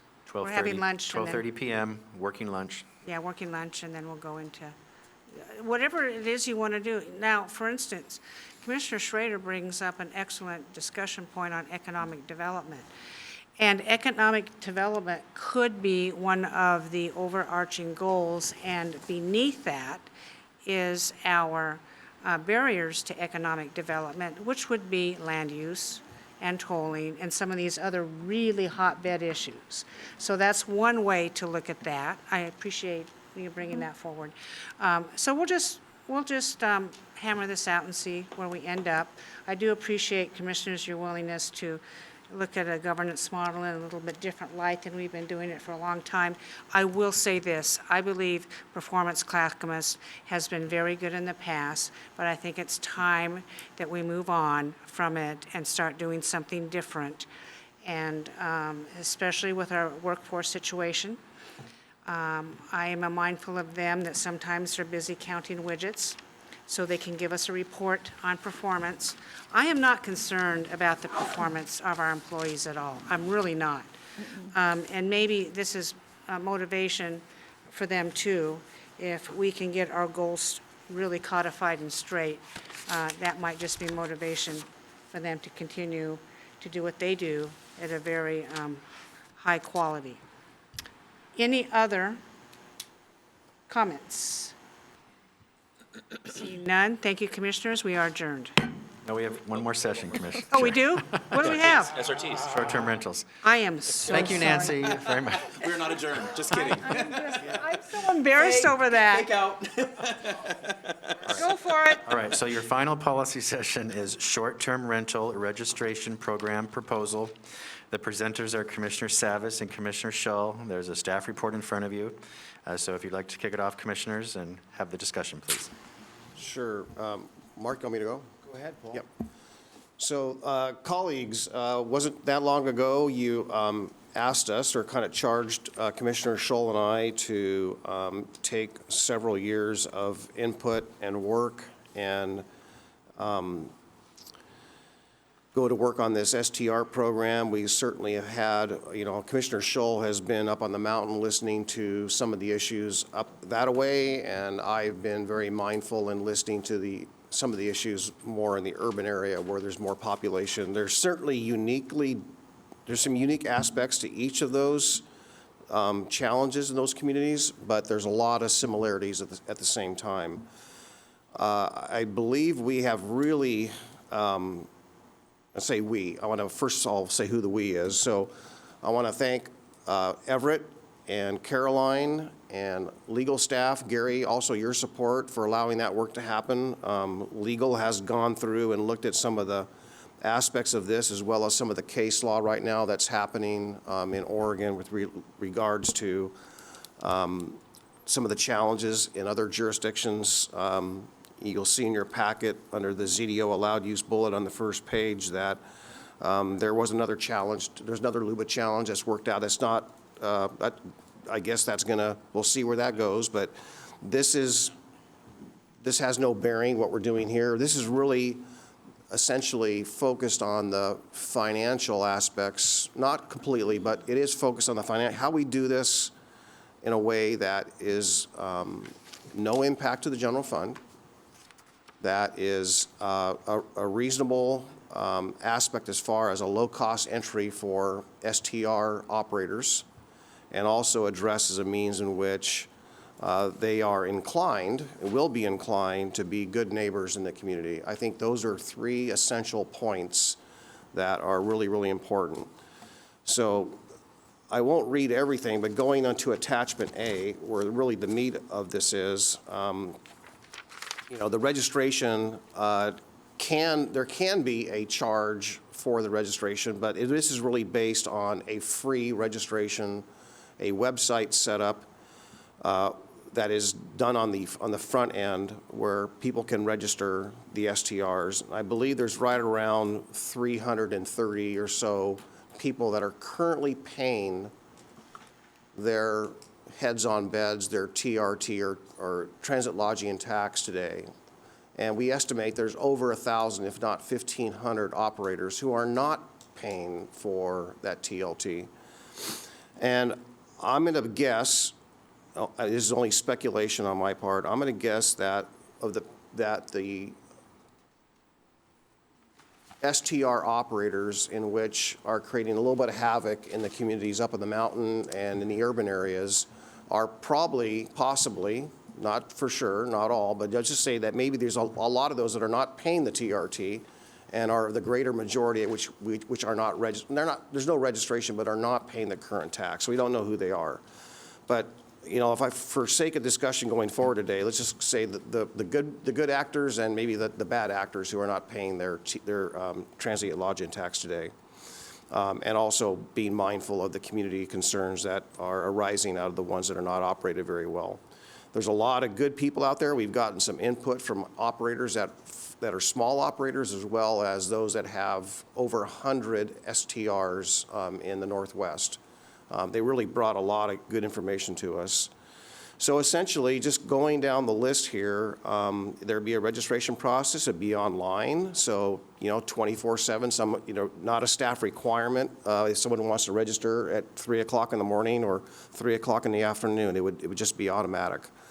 The requirements and how this is set up, the requirements as they filled out this document, it becomes really at some point almost a contract or an affidavit that basically says, that when they fill out this, they are going to sign this saying everything is true and correct, and number of bedrooms, how many people will be on site, how many parking places will be provided, all the basics, as well as the bedrooms and so on. There will not be, as was first proposed when the $800 fee was proposed way back 5 or 6 years ago, there will not be Clackamas County staff going out and inspecting all these properties as was once proposed. This is something that the operator is going to certify essentially, or authorize that everything they're saying and filling out is true and correct. And if it's not, then action is taken, which does not require code enforcement, but actually it takes this administrator, this future position administrator, to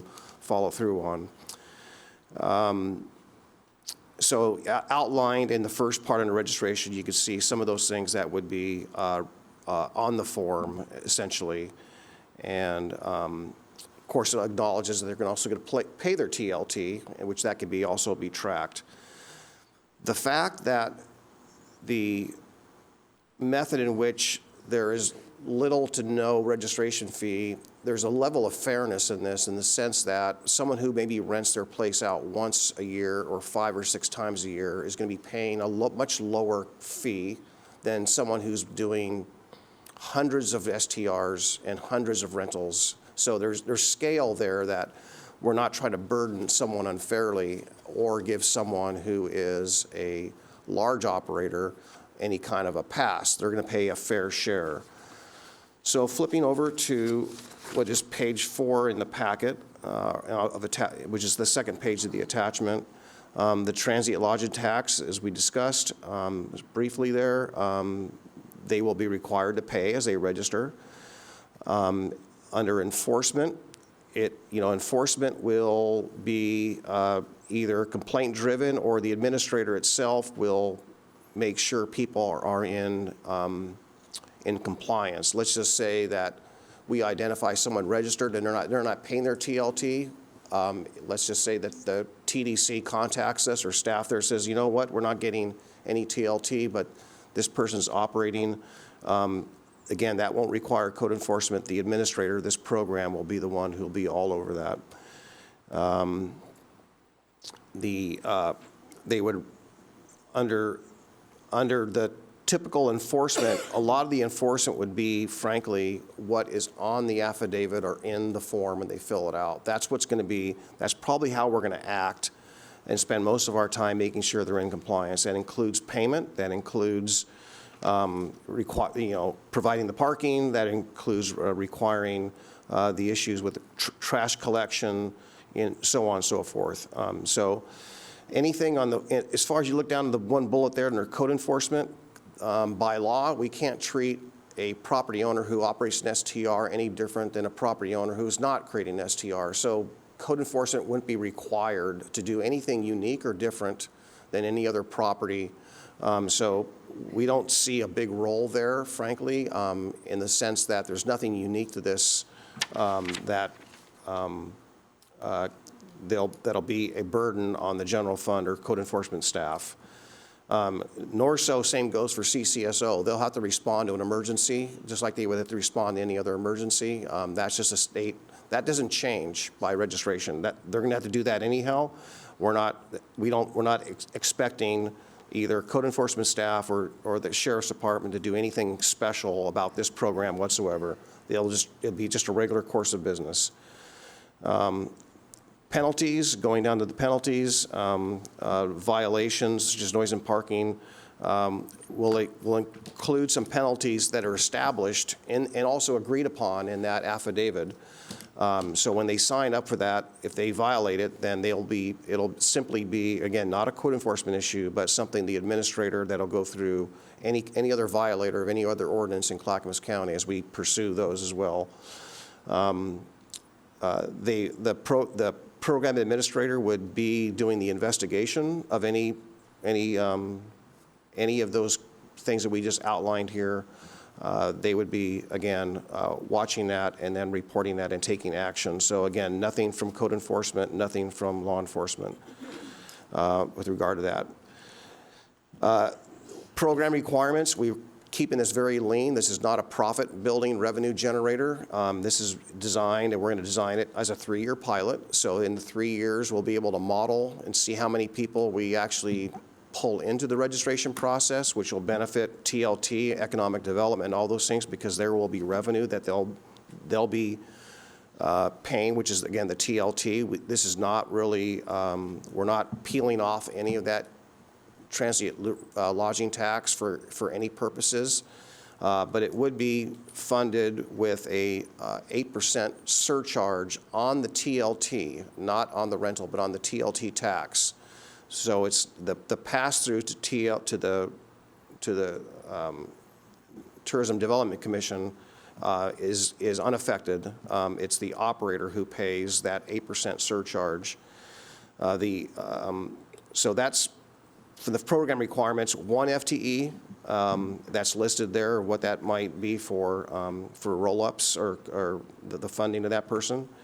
Now, of course, there'll be one-time startup cost. The TDC, we've made a pitch to them, and they have offered in the past some seed money to help us get this program started. Again, no burden on the general fund.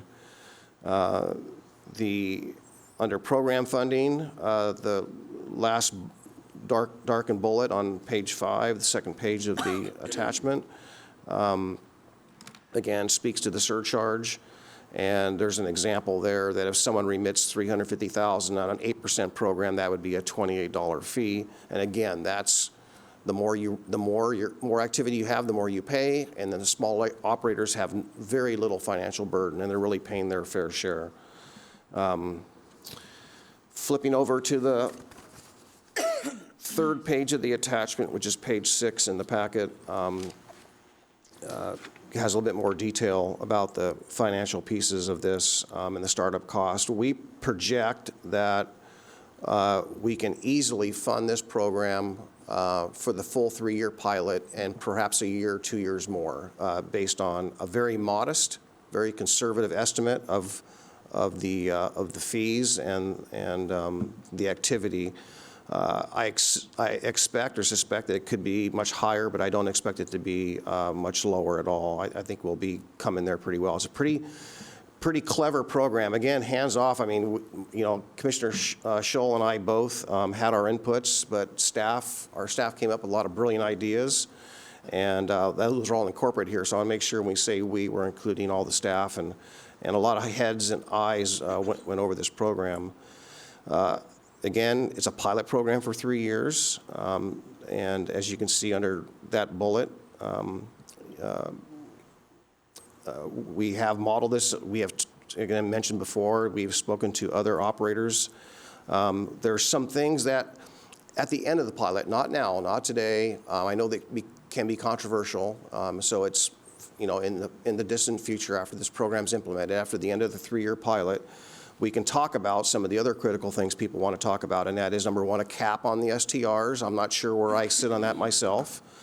We can talk about a cap on, you know, total STRs of a single entity, if so, but I'm not sure where I sit on that, and also a limit maybe on how many STRs are concentrated in a particular area. Those are things that we're not going there. 3 years from now, we can see how this works and deal with it then. They're controversial. But I think I think what gives us the benefit of the 3-year pilot is we'll understand the scale, and we'll have the revenue flow. We'll see how we're doing. If it's working and it's working well, then we can talk about how we phase this and how we make it more sustainable in the long run. And if there are caps or any of these other ancillary things, we can look at the financial consequences or results of that with more experience in mind. Colleagues, very last attachment shows some of the financial numbers that have been considered. If you look at that on the spreadsheet there, you'll see that our staff have suggested that we're eligible for $100,000 of lottery dollars to go towards this for the first 2 years.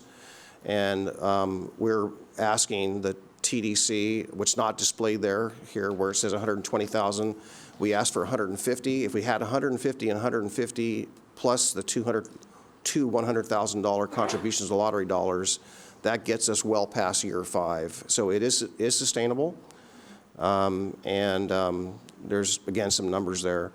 So our recommendation is option 1. Let staff put this all together and bring it back for a hearing. And Commissioner Scholl,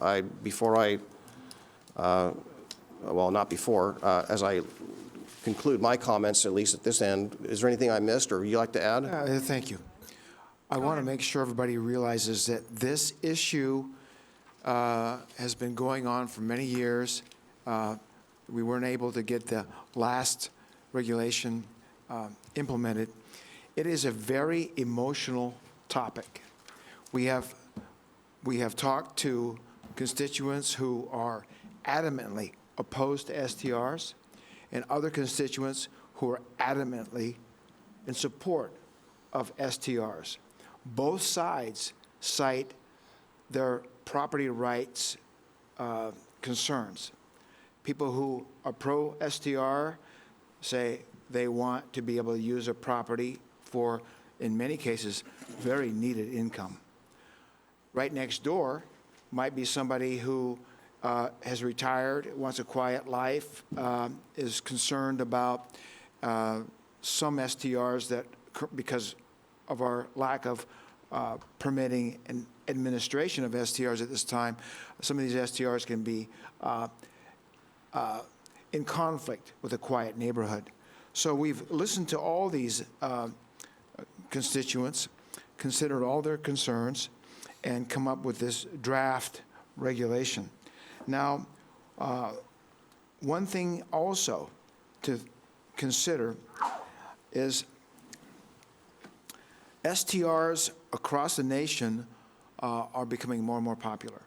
And what's happening is areas with a high concentration of STRs are seeing a corresponding reduction in long-term rentals, which has which poses a real problem on people who want to live in an area like Welch's or some of the ski areas we have. And so that's a problem. The other problem is that in an area where STRs are sought after as a property, when those homes come on the market, typically they go for a higher price to people who want to use them strictly as a STR. So again, those are other reasons why we need to regulate STRs. On the issue of density in neighborhoods, density of STRs, which is a concern for many of our people, we cannot begin to look at that problem until we know how many STRs we're going to have and where they're going to be. So after a period, after this begins, we'll be able to see how many we have, what the concentrations are, and then we can go back to another work session to look at that map and how we might want to address STR density. But that definitely will come. The other thing, too, is we need to look at a clear definition of what a STR is. Across the nation, that definition varies widely. In Florida, an STR is any unit that's rented for less than 180 days. And that's Florida's way of reducing STRs, because they have to pay a transient lodging tax too. Typically, it's anything less than 30 days. So with that, I encourage my constituents to look at this draft regulation, which again is, like Commissioner Savas said, is a product of a lot of work and a lot of time. Thank you. Thank you. Commissioner Schrader, you're in the queue. Yeah, thanks for all this work, guys. This is a pretty sticky wicket. The only issue I'm worried about is this, okay? When you look at lottery dollars, it's supposed to be for education, economic growth, state parks, natural habitats, veteran services, and outdoor schools. So how are you relating this piece to what is directive in the lottery dollars? I'm not sure what that falls under. Okay, well, my understanding, again, staff proposed this, and I think, as I recall, and maybe Everett can come up and highlight that if he would, my understanding was that because of the extra dollars that would be coming in for the TDC to promote tourism, that promotes economic development. That's my basic understanding, but maybe Everett could enlighten us a little bit more. Good morning. Please introduce yourself. Everett Wild, Policy Advisor for the Board of County Commissioners. That's essentially correct. The thought was that we would be making sure businesses are playing on a level playing field, that they are finding out about what our regulations are, how we do business here in Clackamas County, and that would in turn level the playing field and grow the number of short-term rentals in the county. Of course, the use of lottery dollars is a board decision, and we can get council to weigh in as well.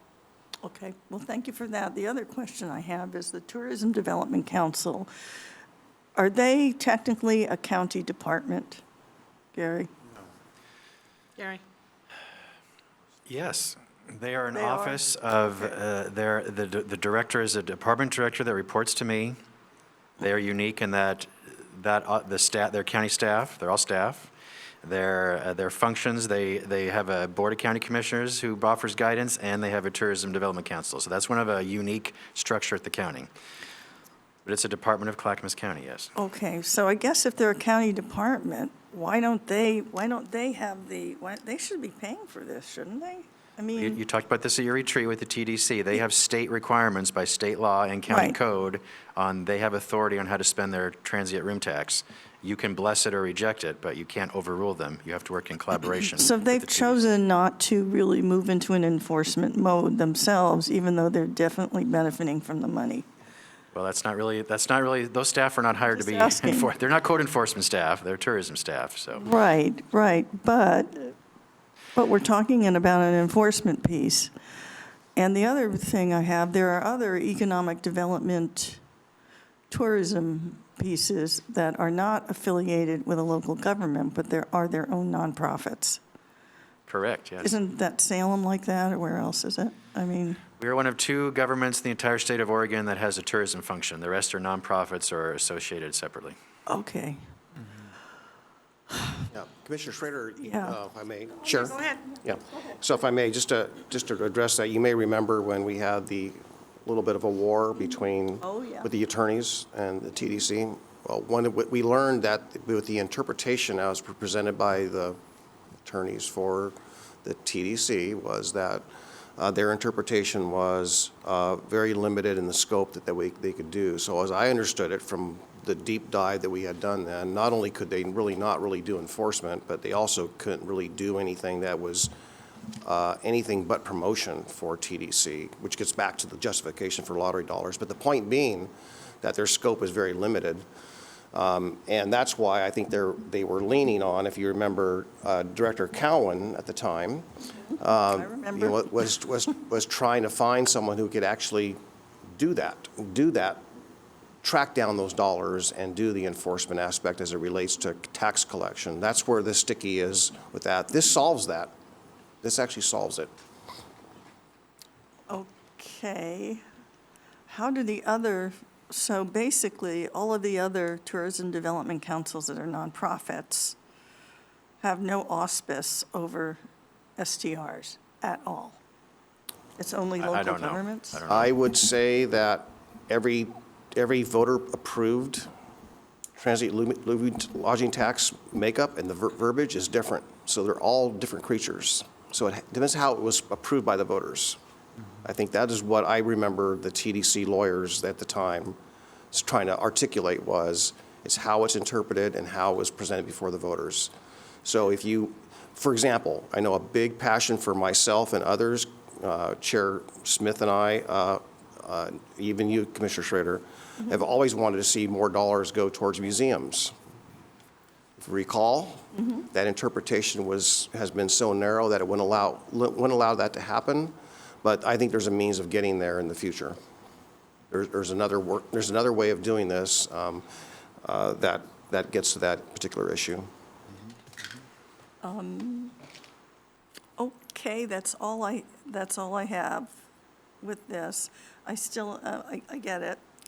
I'm still a little concerned about $200,000 being taken out of our lottery funds as we've just hired a new economic development director under DTD, and so how is that going to impact her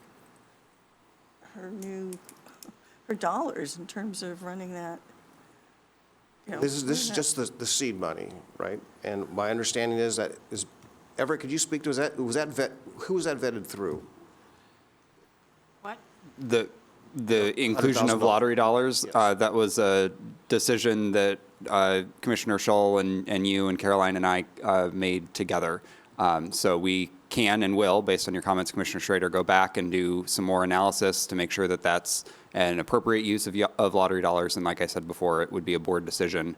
And if you don't wish to use lottery dollars or council confirms that they would not be an appropriate use for this Yeah, for I'd this like- purpose, then we can talk about other options. I'd like to get that one question answered, because for Absolutely. me, I think the TDC should have more skin in the game. In other words, I'd have them do all the seed work on this, because they're directly benefiting from it. You know, that's my only, I don't understand then if there are employees and they're running an entity under our umbrella, can't we just basically direct them to kind of make this happen, since we are a little different? No, because as I said, there's state law and county code, which prior boards have approved, that they are a hybrid organization. They get direction from the Tourism Development Council and from me. It's a partnership. So no, you and I cannot just tell them how to do it. The TDC has to agree. Okay. It's but- possible, but you have to work with the TDC board. Okay, so they're not really a county department, they're a hybrid. Not really.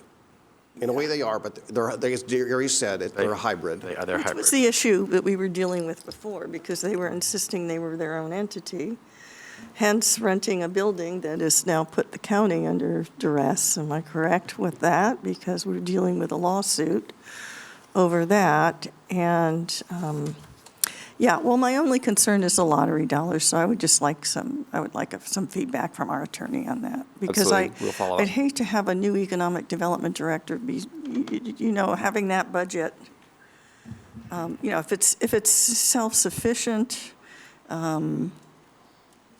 without burdening our general fund, which you are assuring me it is. Okay. Well, Okay. thank you for answering my I'm questions. sure other commissioners want to opine, and it's getting to be 5 to 12. Commissioner Scholl. Yeah, I'll be quick. As you consider a motion this morning, I'd like to share with you the one community that's been most adamant about STRs is the government camp Hoodland area. And last night, the chair of the Hoodland CPO board mentioned that their board had looked at this draft and they were very pleased with what they found. The application of this regulation, should it be implemented, is going to benefit not only areas of high STRs, but throughout the unincorporated Clackamas County where you find a STR, this regulation is going to mitigate problems in all neighborhoods Okay. that have a STR. Okay, so there's 2 other commissioners who have not spoke on this, and it's almost noon. I have several, and so Chair, does. it's scheduled for 1 hour. Oh, okay, thank you. Thank you for reminding me of that. All right. Commissioner West and I have some comments. So on the bottom of page 3, it says not in rural reserve or timber ag. And when I was in the legislature testifying on a totally different bill, there is a movement in the legislature from senators from 2 totally separate counties to redo the short-term rental program. Are you aware of that legislation? Yes. Okay, so that would totally mitigate the last sentence on page 3, because they're looking at short-term rentals as a main source of income in some of their counties. And they want to have short-term rentals in rural reserves, timber and ag land, excuse me. So we might have to stricken that out or see where that legislation goes. So any of this that we'd pass today would be subject to pending legislation. I also have some other points, excuse me. I am concerned about the lottery dollars, $200,000.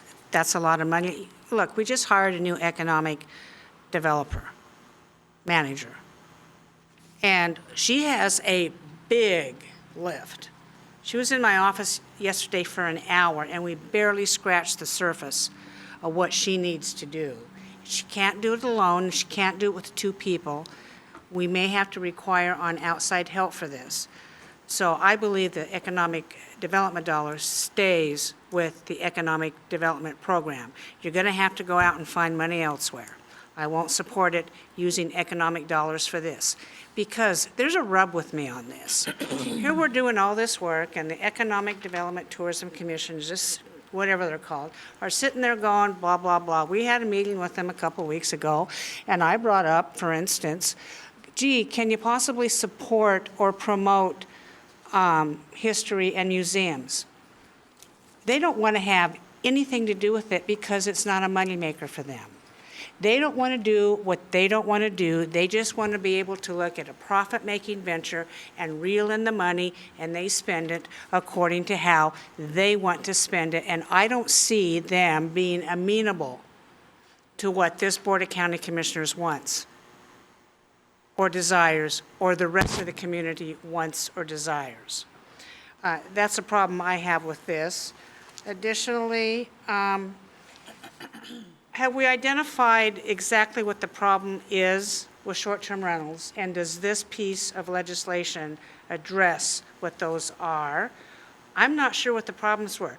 We heard a lot of testimony. Parties are going on all night. People are walking through my backyard. Well, face it, folks, we're not going to help somebody walking through somebody's backyard. Those people are going to have to fence it off and post it with no trespassing signs, just like I had to do on my farm. Secondly, if there's a code compliance issue that we expect county staff to go out, they're not going to go out on a Saturday night and cite people for having a party when they are above capacity. It's just not realistic, and we don't have any money in this bill to supplement what our code compliance people are doing. Also, the sheriff is an independent elected official. And as our testimony indicated, people call the sheriff, they call the sheriff, they call the sheriff, and there's no response. Even if we funded a deputy for this position, which there's no money in here to do that, I do not think the sheriff will give the priority to people partying or spreading garbage, even law enforcement. I mean, let's face it, our law enforcement folks are stressed as it is, and unless a big to-do happened, and I'm concerned about that. On page 6 on the pilot program, it talks about the number of cap on properties and limit the total number of STCs. Never in a million years will I support anything like that or any document that has that in it, because that's an abridgment of constitutional rights of people being able to own their properties and doing what they will with them according to law. And for us to say, oh, you can't have an STR if it sells, or if you can't have, or if we think we're going to limit the number of short-term rentals in an area, I won't go there, because I don't think that is what this government is about. And I don't think, although some people in the community would like to see that, I can't, in all good conscience, I can't go down that route. And then lastly for me, there is a fee increase in this. I cannot support fee increases at a time when inflation is out of whack, people are barely making it, costs are going up, and some of the people are renting these just to pay their taxes and their homeowner's insurance. So I'm having trouble with this. I do appreciate the work that's gone in there, but there's some language in this that I can't support at this time, and the funding mechanism is a big one. Commissioner West. Thank you, Chair. I have a lot of questions. I'm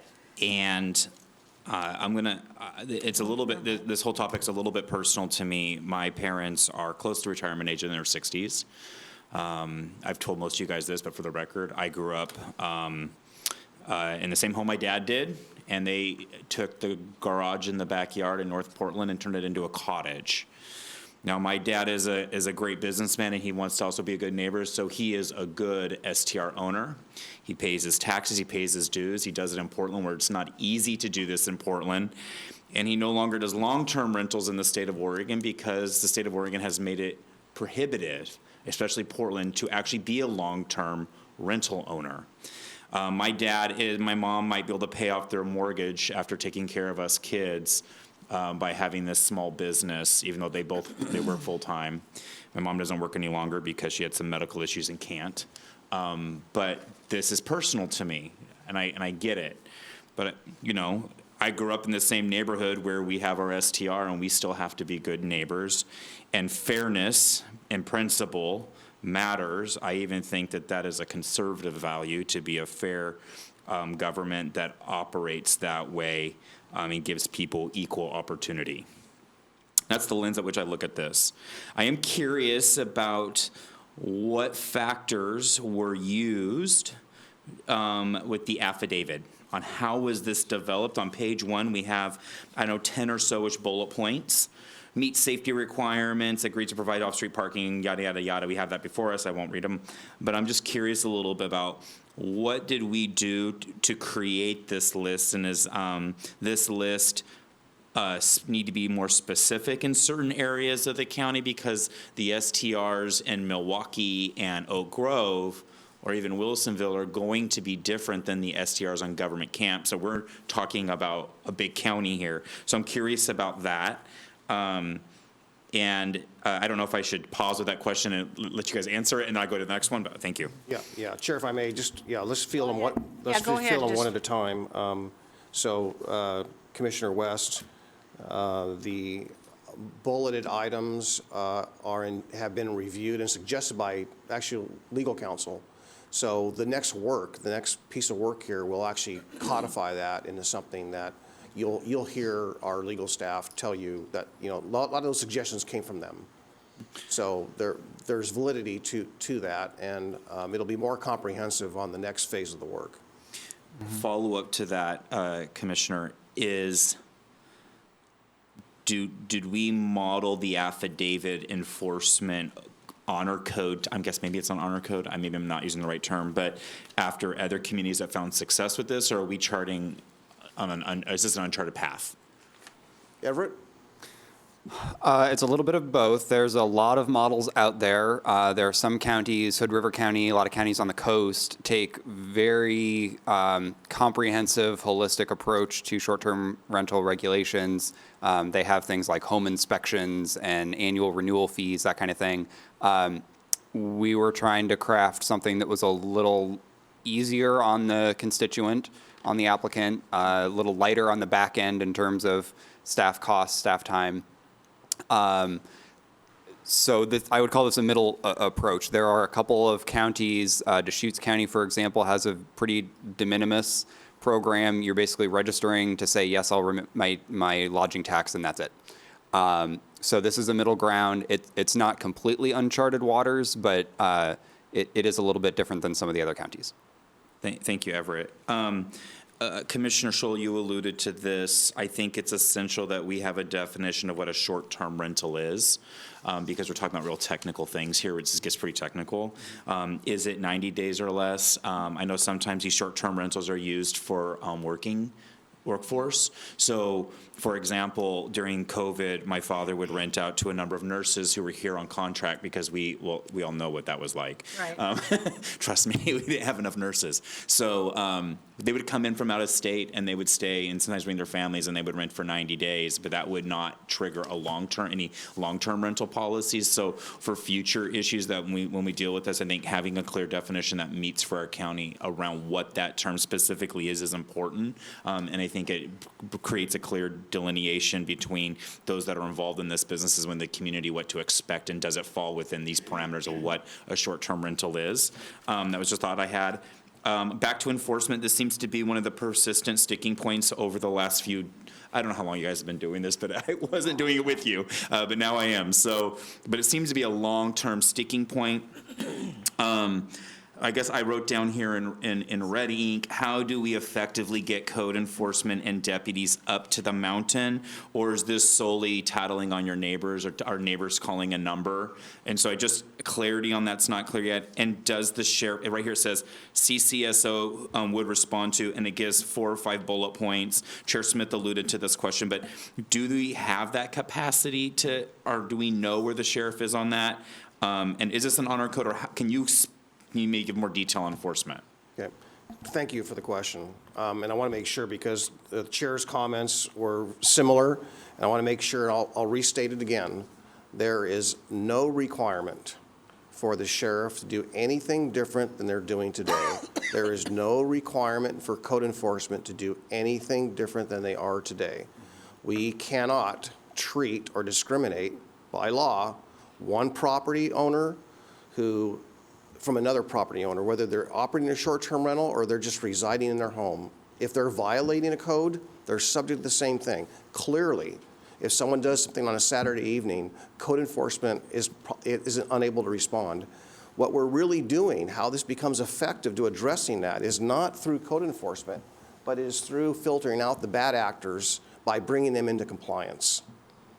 Okay, if they don't register and we have an ordinance and they're not registering, they're not paying their fair share, like your father is, for example, who is a good actor, then that's how the bad actors are going to be weeded out. Even these operators like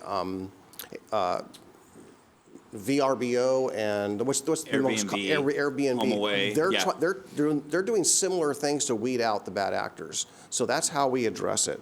But I want to make sure, and I agree with a lot of the chair's comments, even with the 3 identified bullets about she's not going to go there. As I stated earlier, it's not part of this 3-year pilot whatsoever. It's just something that can be considered afterwards.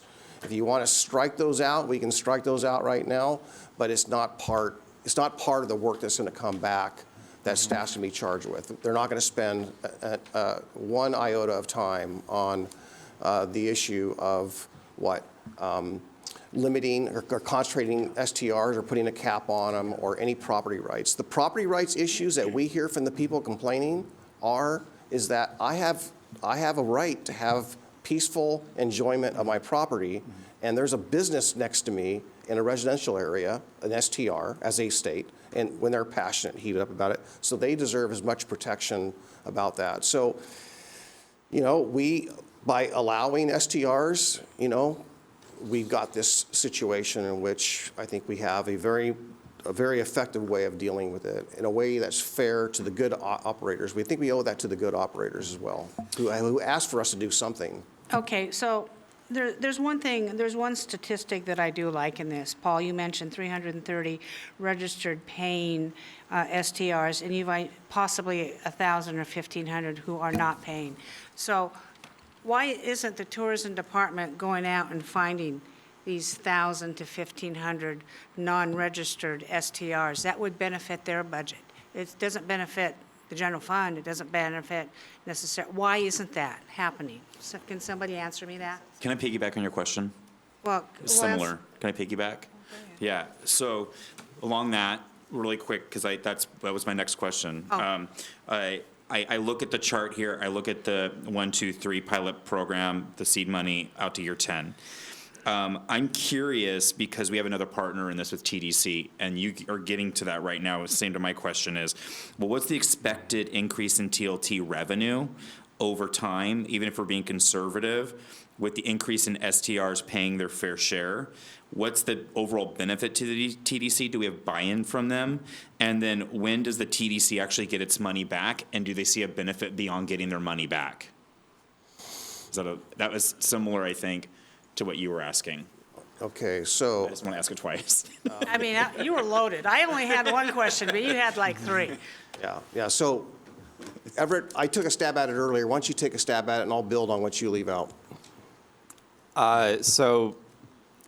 I'm not a lawyer.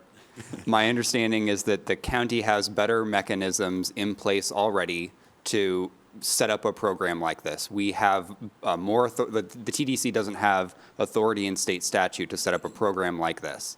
So to Chair Smith's question, this would be something that in partnership in our hybrid environment with tourism and the TDC, that would, in my mind, again, I'm not a lawyer, fall more on our side of the ledger. Do you want to keep going? I'll just jump in. So, and I mentioned that earlier to Commissioner Schrader as well. They don't have the authority. I think that was the learned lesson, as at many other learned lessons when we had this feud going on between the attorneys of the county and the attorneys for the TDC. We learned this. So that's the answer to the question. I did misspeak. So when I said 336, it was 639 currently active. Oh, 639. 639, that's my bad. Okay. And staff estimates there's 1,700 STRs running today. So that's a delta of about 1,100.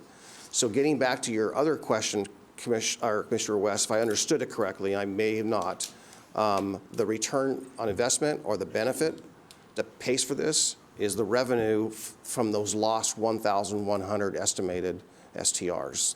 That's what makes this program whole. Do we have any idea what that would end up, the estimate of what that would end up be? A conservative. How much revenue are we losing right now by not making them pay their fair share? Where's the honeypot? I guess is my question. I can't really tip my hand. I've seen numbers that range from 800,000 to 1.2 million. Of lost revenue right now? Lost revenue. But That's And a lot. that is Commissioner Schrader, that's a big shot economic arm. Those are dollars that would be spent in Clackamas County. And so that's the benefit of the TDC. That's what they want, and that's their partnership with us. Correct. Okay. That's the carrot. But the problem is, I'm sorry, do you want me? Commissioner Scholl has had his light Okay, go on ahead, for a Commissioner while. Scholl. Go ahead. Yes, thank you. I just want to get back to some of the questions that have been asked here. On the affidavit that would be signed during permitting, those bullets on there reflect the problems that we've heard most often: trash, parking, how many people per bedroom, et cetera. So that's where that came from. And also it comes from citizen input, looking at other counties' regulations, and of course, a review from our legal people. On this draft, the question about, is it fair? I believe it is fair to everyone, both STR owners, operators, and people who live next door who want to have a quiet life. Now, on the issue about limiting STRs, at some point in the future, we will have to limit STRs in this county, as other counties have. Right now, Lincoln County, Tillamook County have gone through this very thing where when they opened up permitting, the numbers went through the roof. And they soon found out that they had no more long-term rentals. So what those counties, just as two examples, are doing, they have stopped permitting, and they're looking at doing their modeling of the number of permits that they have currently, and Tillamook County says it's going to take 10 years to bleed down those numbers to a point where the people feel that it's manageable, okay? So at some point, that's going to happen. The TLT surcharge is, again, I think a really good idea. Everett did a lot of work on that. It's a very fair means to support this funding for administration. And finally, on the enforcement thing, we do not, this draft requires the STR owner-operator to be responsible for managing their STRs. They're required to respond within 2 hours of a complaint. When their STR is actually rented, they're required to have their information signed out front with their contact number on it. We do not anticipate sheriff involvement in administrating and enforcing this regulation. Okay, thank you. There's two commissioners, but I got to say something. The situation at Tillamook and Lincoln counties is they have no land. You have ocean, you have the strip of 99 going down there, and then you have forest. That's why their short-term rental housing is limited, Commissioner Scholl. In Clackamas County, we don't have the land use issues that they do. And frankly, in your statement, you took me from a maybe to an abstention to a hard no on this today. If you think possibly that this is going to be for the future, that wording is in the document. I have to remain a hard no on that. You've convinced me just to the opposite. Commissioner Schrader, you're up. So I was going to make a suggestion. Here's the real issue here, is that tourism is getting the dollar benefit, okay? And it's kind of this odd hybrid where we can't really have any auspice over directing the dollars. But we're taking all the risk. Does that make sense? The risk of what we're setting up is that, the risk is you're telling me it'll be sustainable. You're the numbers guy. I believe that. But I'm going to make a suggestion, colleagues. I think we should go back to the TDC and tell them that they have to front the $320,000 for the first 3 years. They really need to do that, because if we're going to take the risk of a whole new program and assume it's going to be self-funding, but we're not going to get any general fund back for that, they got to have some skin in the game. Would that be acceptable to have you, I don't know what else to say. That's my big thing, is it's kind of like we're taking a risk. Our general fund is being totally scrunched. I trust my colleagues when you tell me it's going to be it'll be sustainable, but I just question us putting any of our dollars in it if they want this, because the gentleman next to me the other day, who I love to death, works for, up on the mountain with Timberline. He said, well, we got to get those, well, if we only got those SCRs. And I was like, well, then you got to be a partner. See what I'm saying? They're so insulated in terms of not wanting to spend their own money on some of the issues that we can help them with. So I would say if it's hybrid, that's the kind of partnership we should have. So would you? Can I address that? Can I address that? Consider that? So, yeah, I would certainly consider it. And if Yeah. you were there at that luncheon and you heard my ask was, here's the model, here's what we're trying to count on. And you also heard me say, if we don't get your support, it's dead on arrival, right? So, I think I need to put this on the table, to your point, is that, let's face it, if we don't get the seed money from the TDC, it is dead on arrival, right? And I also want to just concur with Chair Smith's concern. I am not at the point to where I understand whether or not it's a good idea to put a cap on it, but that is on STRs. So Commissioner Scholl, I think that I take Chair Smith's words very, very seriously on that, and that's why it is not part of this proposal today. Yeah. I want to make that perfectly clear. Well, the other thing to consider, if I could just interject with the ownership and what Commissioner or Chair Smith said is one of the biggest issues with SDRs is they're taking housing out of the market. So it isn't the individual SDR owners who are the problem. It's folks who are rolling into the community and buying up these kinds of homes and then running it like it's a hotel. So I don't mind pounding those guys. They're usually from New York City or someplace where they're actually making a business investment that to me is inappropriate. It takes housing out of it. I don't mind your dad having an SDR. I mean, goodness knows I've got an ADU in my backyard, and if I could get a bathroom in there, I'd move one of my sons in again. But I'm just going to make a suggestion. I think this is doable, but I don't think we should be funding any seed money from lot. Let's ask them, let's put the monkey on their back with this framework and have another meeting with them and say, this is what we want to do. But guys, you can't expect us with what we're having to face. Does that make sense? Yeah. Well, would you guys be willing to do that? Commissioner Schrader, I can say this, that if we approve option one, there's nothing that's cemented in the financing of this, right? And it was intended so. So this last page with the spreadsheet on there, we still want to go back and refine those numbers. I can certainly explore that and make sure that we discuss that with them. I do want to say one thing I forgot to mention is that Commissioner Scholl and I, Everett, we also met with other department heads about this program. So a lot of that was vetted, by the way. Okay. We can circle back on that particular issue and make sure. I just think those departments need to be made whole, and if we get the seed money, it should come from those guys, but it's their decision. That's the dilemma we're facing with that. Okay? Because we're taking all the risk, but they're getting the dollars directly. That's right. I totally concur with that.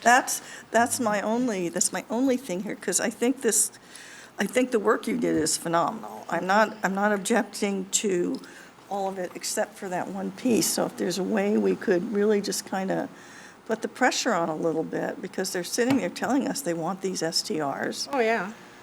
So And I'm like, okay, well, help us with the seed money, and then if the program becomes self-sustainable, then maybe we can give the whole program to them. Right in the end. That's what I see. So let's go back to the impetus of the very good work that both you've done. No, they really The have. community pushback comes from lack of enforcement. This document is very weak, in my opinion, on the enforcement piece. Yes, if we could possibly identify the around 1,000, I love that idea, because basically they're cheaters. They're cheaters, and they're not complying and playing by the rules like a lot of the other people are. And I was in the business for 14 years. I paid my TLT every month. Yeah. So, and I didn't really appreciate people who were not paying it, yet taking advantage of my taxes that I paid. Okay, that's a big deal out there.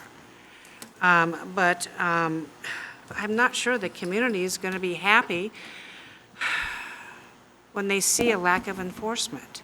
And early on, when I became chair, we had some folks come into the office who lived, I think possibly in the Lake Oswego, Westland area. No, they were on the Tualatin River, I had to remember. And they say, why aren't you doing this? Why aren't you doing this? Why aren't you doing this? And I said, you need to have those people quit doing that. And I says, well, according to our regulations, it is against the law, and we are not law enforcement. The sheriff is a law enforcement, and that's who you're going to have to deal with, I suspect, on many of these. But I see two other commissioners in here, Commissioner West and then Commissioner Scholl. So I got through half my questions. Sorry. So we were on page 4, page 5, program funding, 8%. Is that number yet set in stone? Could it be more? How do we know that that's the appropriate number, the percentage of TLT dollars that we're going to be using for this specific issue? And please clarify, just because there's a lot of different parties involved in this type of business. So who will pay this surcharge? Does the renter pay it? Does the business pay it? Does anybody in the community? Who specifically is going to be paying this surcharge? Okay. Is that first question I have right now? Okay. So let's address that real fast. It's easy. On the bottom page 5, under the darkened bullet program funding, you'll see where it says 8% surcharge. So first question, it's not fixed. We can bump that. That is a lever we can adjust to make the finances pencil out. Okay, so we can tweak that. That 8% is applied to the remittance of the TLT tax. So let's say, as you see the example, customer A remits $350 of TLT tax.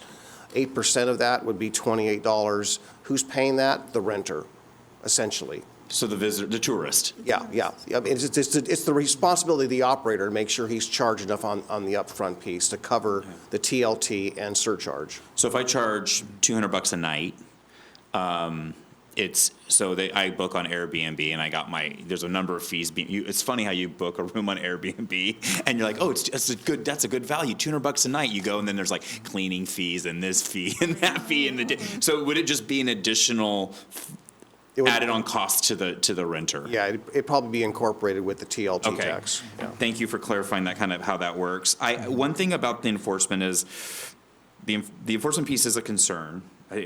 But one thing that I kind of like about this is that we're putting the responsibility back on the community locally to take care of each other, right? In a way that we still have the resources that we do have that, you did say that there would be no increased expectation on police, no increased expectation on code enforcement, but then we're asking the community to make sure that their community is operating in the way they would like it to operate.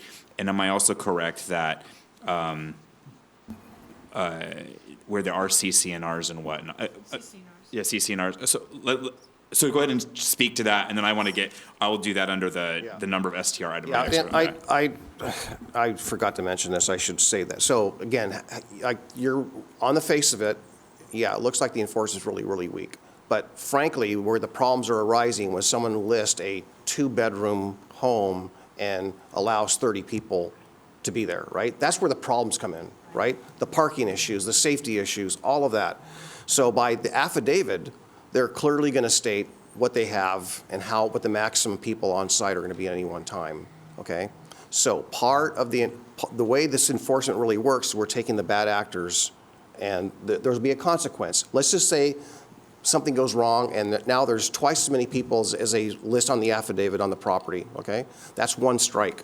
Once that's established, that's a strike. 3 strikes, they lose their registration and their ability to operate. And then they're in violation of the county ordinance. So that's how we're filtering out the bad actors, because again, we can't, if a friend of mine rents a home in California, an STR in California, and they're gone on Monday, there's no way that house in California, that neighborhood can recoup that bad night or those bad nights or those impacts, right? Just like they could do it here. There's no way of capturing the actual people that are violating it. But in this case, if a bad operator is allowing that to happen, That's how we get in front of it. It's getting to the core of it, weeding out the bad actors, make sure they pay their fair share and they operate it according to what the rules are. So, Commissioner, it reminds me of this. This is kind of humorous, but it's factually true. It's historically true. So, I mean, everybody knows the storied local politician of San Francisco, Harvey Milk. So, he did not get elected to office necessarily because he was this, kind of pushing the equity and equality around LGBT rights and stuff. That's what he's known for. But he got elected because he was really mad about people letting their dogs go to the bathroom on the lawns and in public areas and in parks. So not picking up the dog poop, right? And so the same thing, like, well, how can, we want to do this ordinance, how can we enforce this? How can we enforce this? And he goes, well, the public will shame them if they don't pick up, there'll be the social pressure, will shame them in not picking up the dog poop. We're going to have this ordinance here, but the enforcement comes from neighbors holding the neighbor accountable. And now culturally, we all have that. Did they not pick up the dog poop up the park? Like, we all would not have a problem going to somebody, you need to pick that up off the lawn, right? So now it almost is like embedded to like hold one another in good community accountable for being good neighbors. And I kind of see your enforcement model like what actually like launched Harvey Milk into politics a little bit, like that piece of how around enforcement of dog poop ordinances. That's not comparison, but around how local enforcement happens. I cannot get behind the STR cap yet. I am not there. So we should, if this board is ready to not consider that, strike this out. Yeah, right? I'm willing to do that for now. I agree with the chair on that. I do like how it's a 3-year pilot, because then we have to come back and reassess and see if we get the outcomes and the quality improvement outcomes that we were desiring from this. I think there's a lot to work with here. It looks like if we were to direct staff to begin the public outreach process, draft an ordinance language, and schedule public hearings, I think some of maybe even Commissioner Schrader's concerns and some of these other things could be worked out. Like we're we're just going forward to work this out. But I think we're close. I, in principle, do like some of this. Some of this you've heard back, at least from, there's some commonality on things that we don't like. But I guess that's where I sit now is, I think it's the last of my ton of, one last question. No, I already asked that. We're good, yeah. Thank you. Thank you for allowing me to indulge you with all my questions. Commissioner Scholl? Yes, one final comment. This draft regulation is in the best interest of all of our neighborhoods, for homeowners, both STR operators and those who want a quiet, livable community.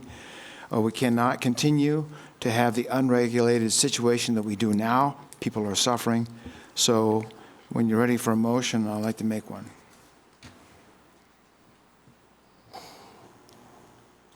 So Commissioner Scholl, months ago, when you started down this path, I mentioned to you I would never support anything that infringes people's private property rights. 2 months ago, I mentioned that to you. Yet today you sit here and say we're going down this path and it's in writing in here. If you insist on offering up the motion today on option 1, I'm a no on that. However, board, if we want to do something more amenable, for instance, what Commissioner Schrader has recommended, it's a possibility I could be there. I don't know. I am not really sure what Commissioner Schrader wants a motion to be on that today. So I'm opening it up for discussion. Well, I would just say I could get to a yes, but we have to check in with the TDC, and they have to be the ones responsible for the seed dollars. Because they really, if this is a program they want for SDRs, but the money goes directly to them, and we have a constricted general fund, they got to have some skin in the game. And I've been typing to somebody to try, I just got an email from a woman who says that, we're not taking the risk. I said, it's not personally the commissioners, it's the county general fund for starting a new program. And the TDC gets the revenue generated. Therefore, they need to fund the program for compliance.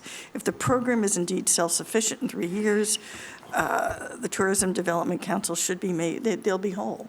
Do you see what I'm saying? I mean, if it's self-sufficient with the money that's coming in, then all's good. But if it isn't self-sufficient in 3 years, then we have a problem. Is there a risk to the general fund? Because in the presentation, there isn't. I'm there confused. is. I'm confused if There there is is. or isn't. I'm worried about any new programs right now. And So- I feel badly because I have two gentlemen here who are the budget hawks. And here you've got. Well, they're not the only ones that are budget Well, you are hawks. budget hawk too, and I'm not as good with numbers. I mean, I'm good at lots of different things. I depend on my colleagues for this kind of analysis. in So many I'm going to ways. make a recommendation, Commissioners, that we do not pass option one in this. Instead, the two proponents of the program have listened to all of our comments. I suggest you go back and try to answer our comments today and bring back another draft for consideration, addressing what we have pointed out today that may not be palatable. I mean, I like the fact that we're trying to go after cheaters. You know, Paul, that's magnanimous, really it is. But there are certain things that I just cannot vote on this particular document, and I just don't think this document is as fair as it could be. You know, we're concentrating on the problems, but we're not looking at the people who are investing, large investments in this area with their properties, and that is an enhancement. Okay, that is an enhancement out there. Commissioner Savas. Yeah, so Chair, I literally have been listening as intently and seriously to every concern, and I think that as you think about your concerns and you read the packet, you'll see that, Chair, for example, again, the bottom of the pilot program with the cap and so forth, I knew that. I knew that would be a concern. So I will, as I make a motion, I'm going to make a motion. As I make a motion, I'm going to consider that stricken from this proposal, because even though it already is, it's not part of this proposal, but I'm striking that. And if there's enough votes to pass it, great. I'm also cognizant of Commissioner Schrader's concern about the lottery dollars, and therefore, at the very top of page 6, and we will definitely validate what we can do, but it does say that this is really exploring. The very last page with the spreadsheet is not really part of. We're not committing to any of these dollars or figures. We're just talking. This is just a draft. And the intention all along and embedded in this was for us to come back with some more secure numbers and continue to vet that, including, as you heard last week and heard here today, including going back to the TDC and talking to them in greater detail. So all those things are incorporated with the intent in that.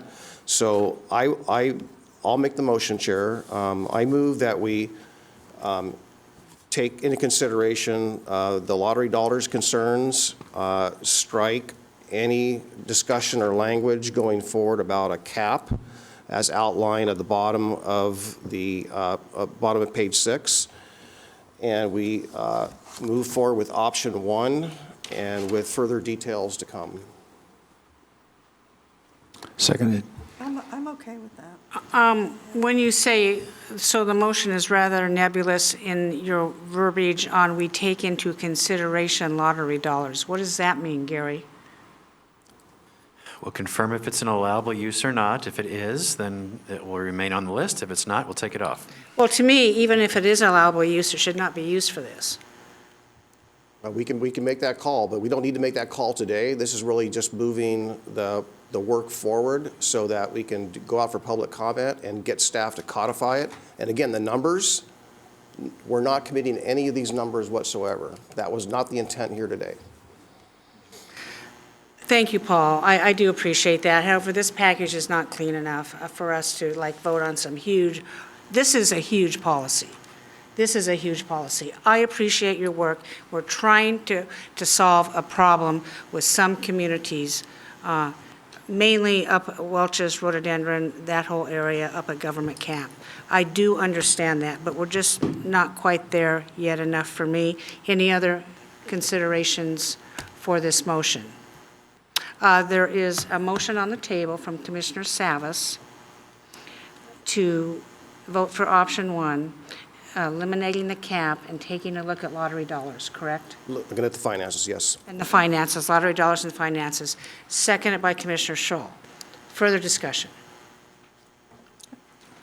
Mark, you want to say Yes, something? I would like to say that I support this motion, and because it is respectful to property rights of all people, both STR operators and to those people who live next door to STR who want a quiet quality of life. Thank you.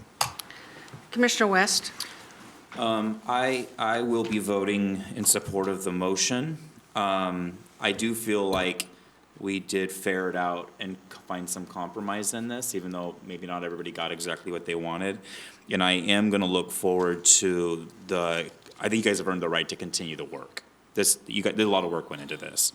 And then is it perfect? Nope. But I look forward to seeing what you guys bring back to us to see if we can fix this local problem. Any other comments? Seeing none. Tony, would you please take the poll? Commissioner West, Aye. Commissioner Schrader, Aye. Commissioner Savas, Aye. Commissioner Scholl, Aye. Chair Smith. No, motion passes 4-1. Any other further business before the commission today, Gary? That is all. Seeing no further business, we are adjourned.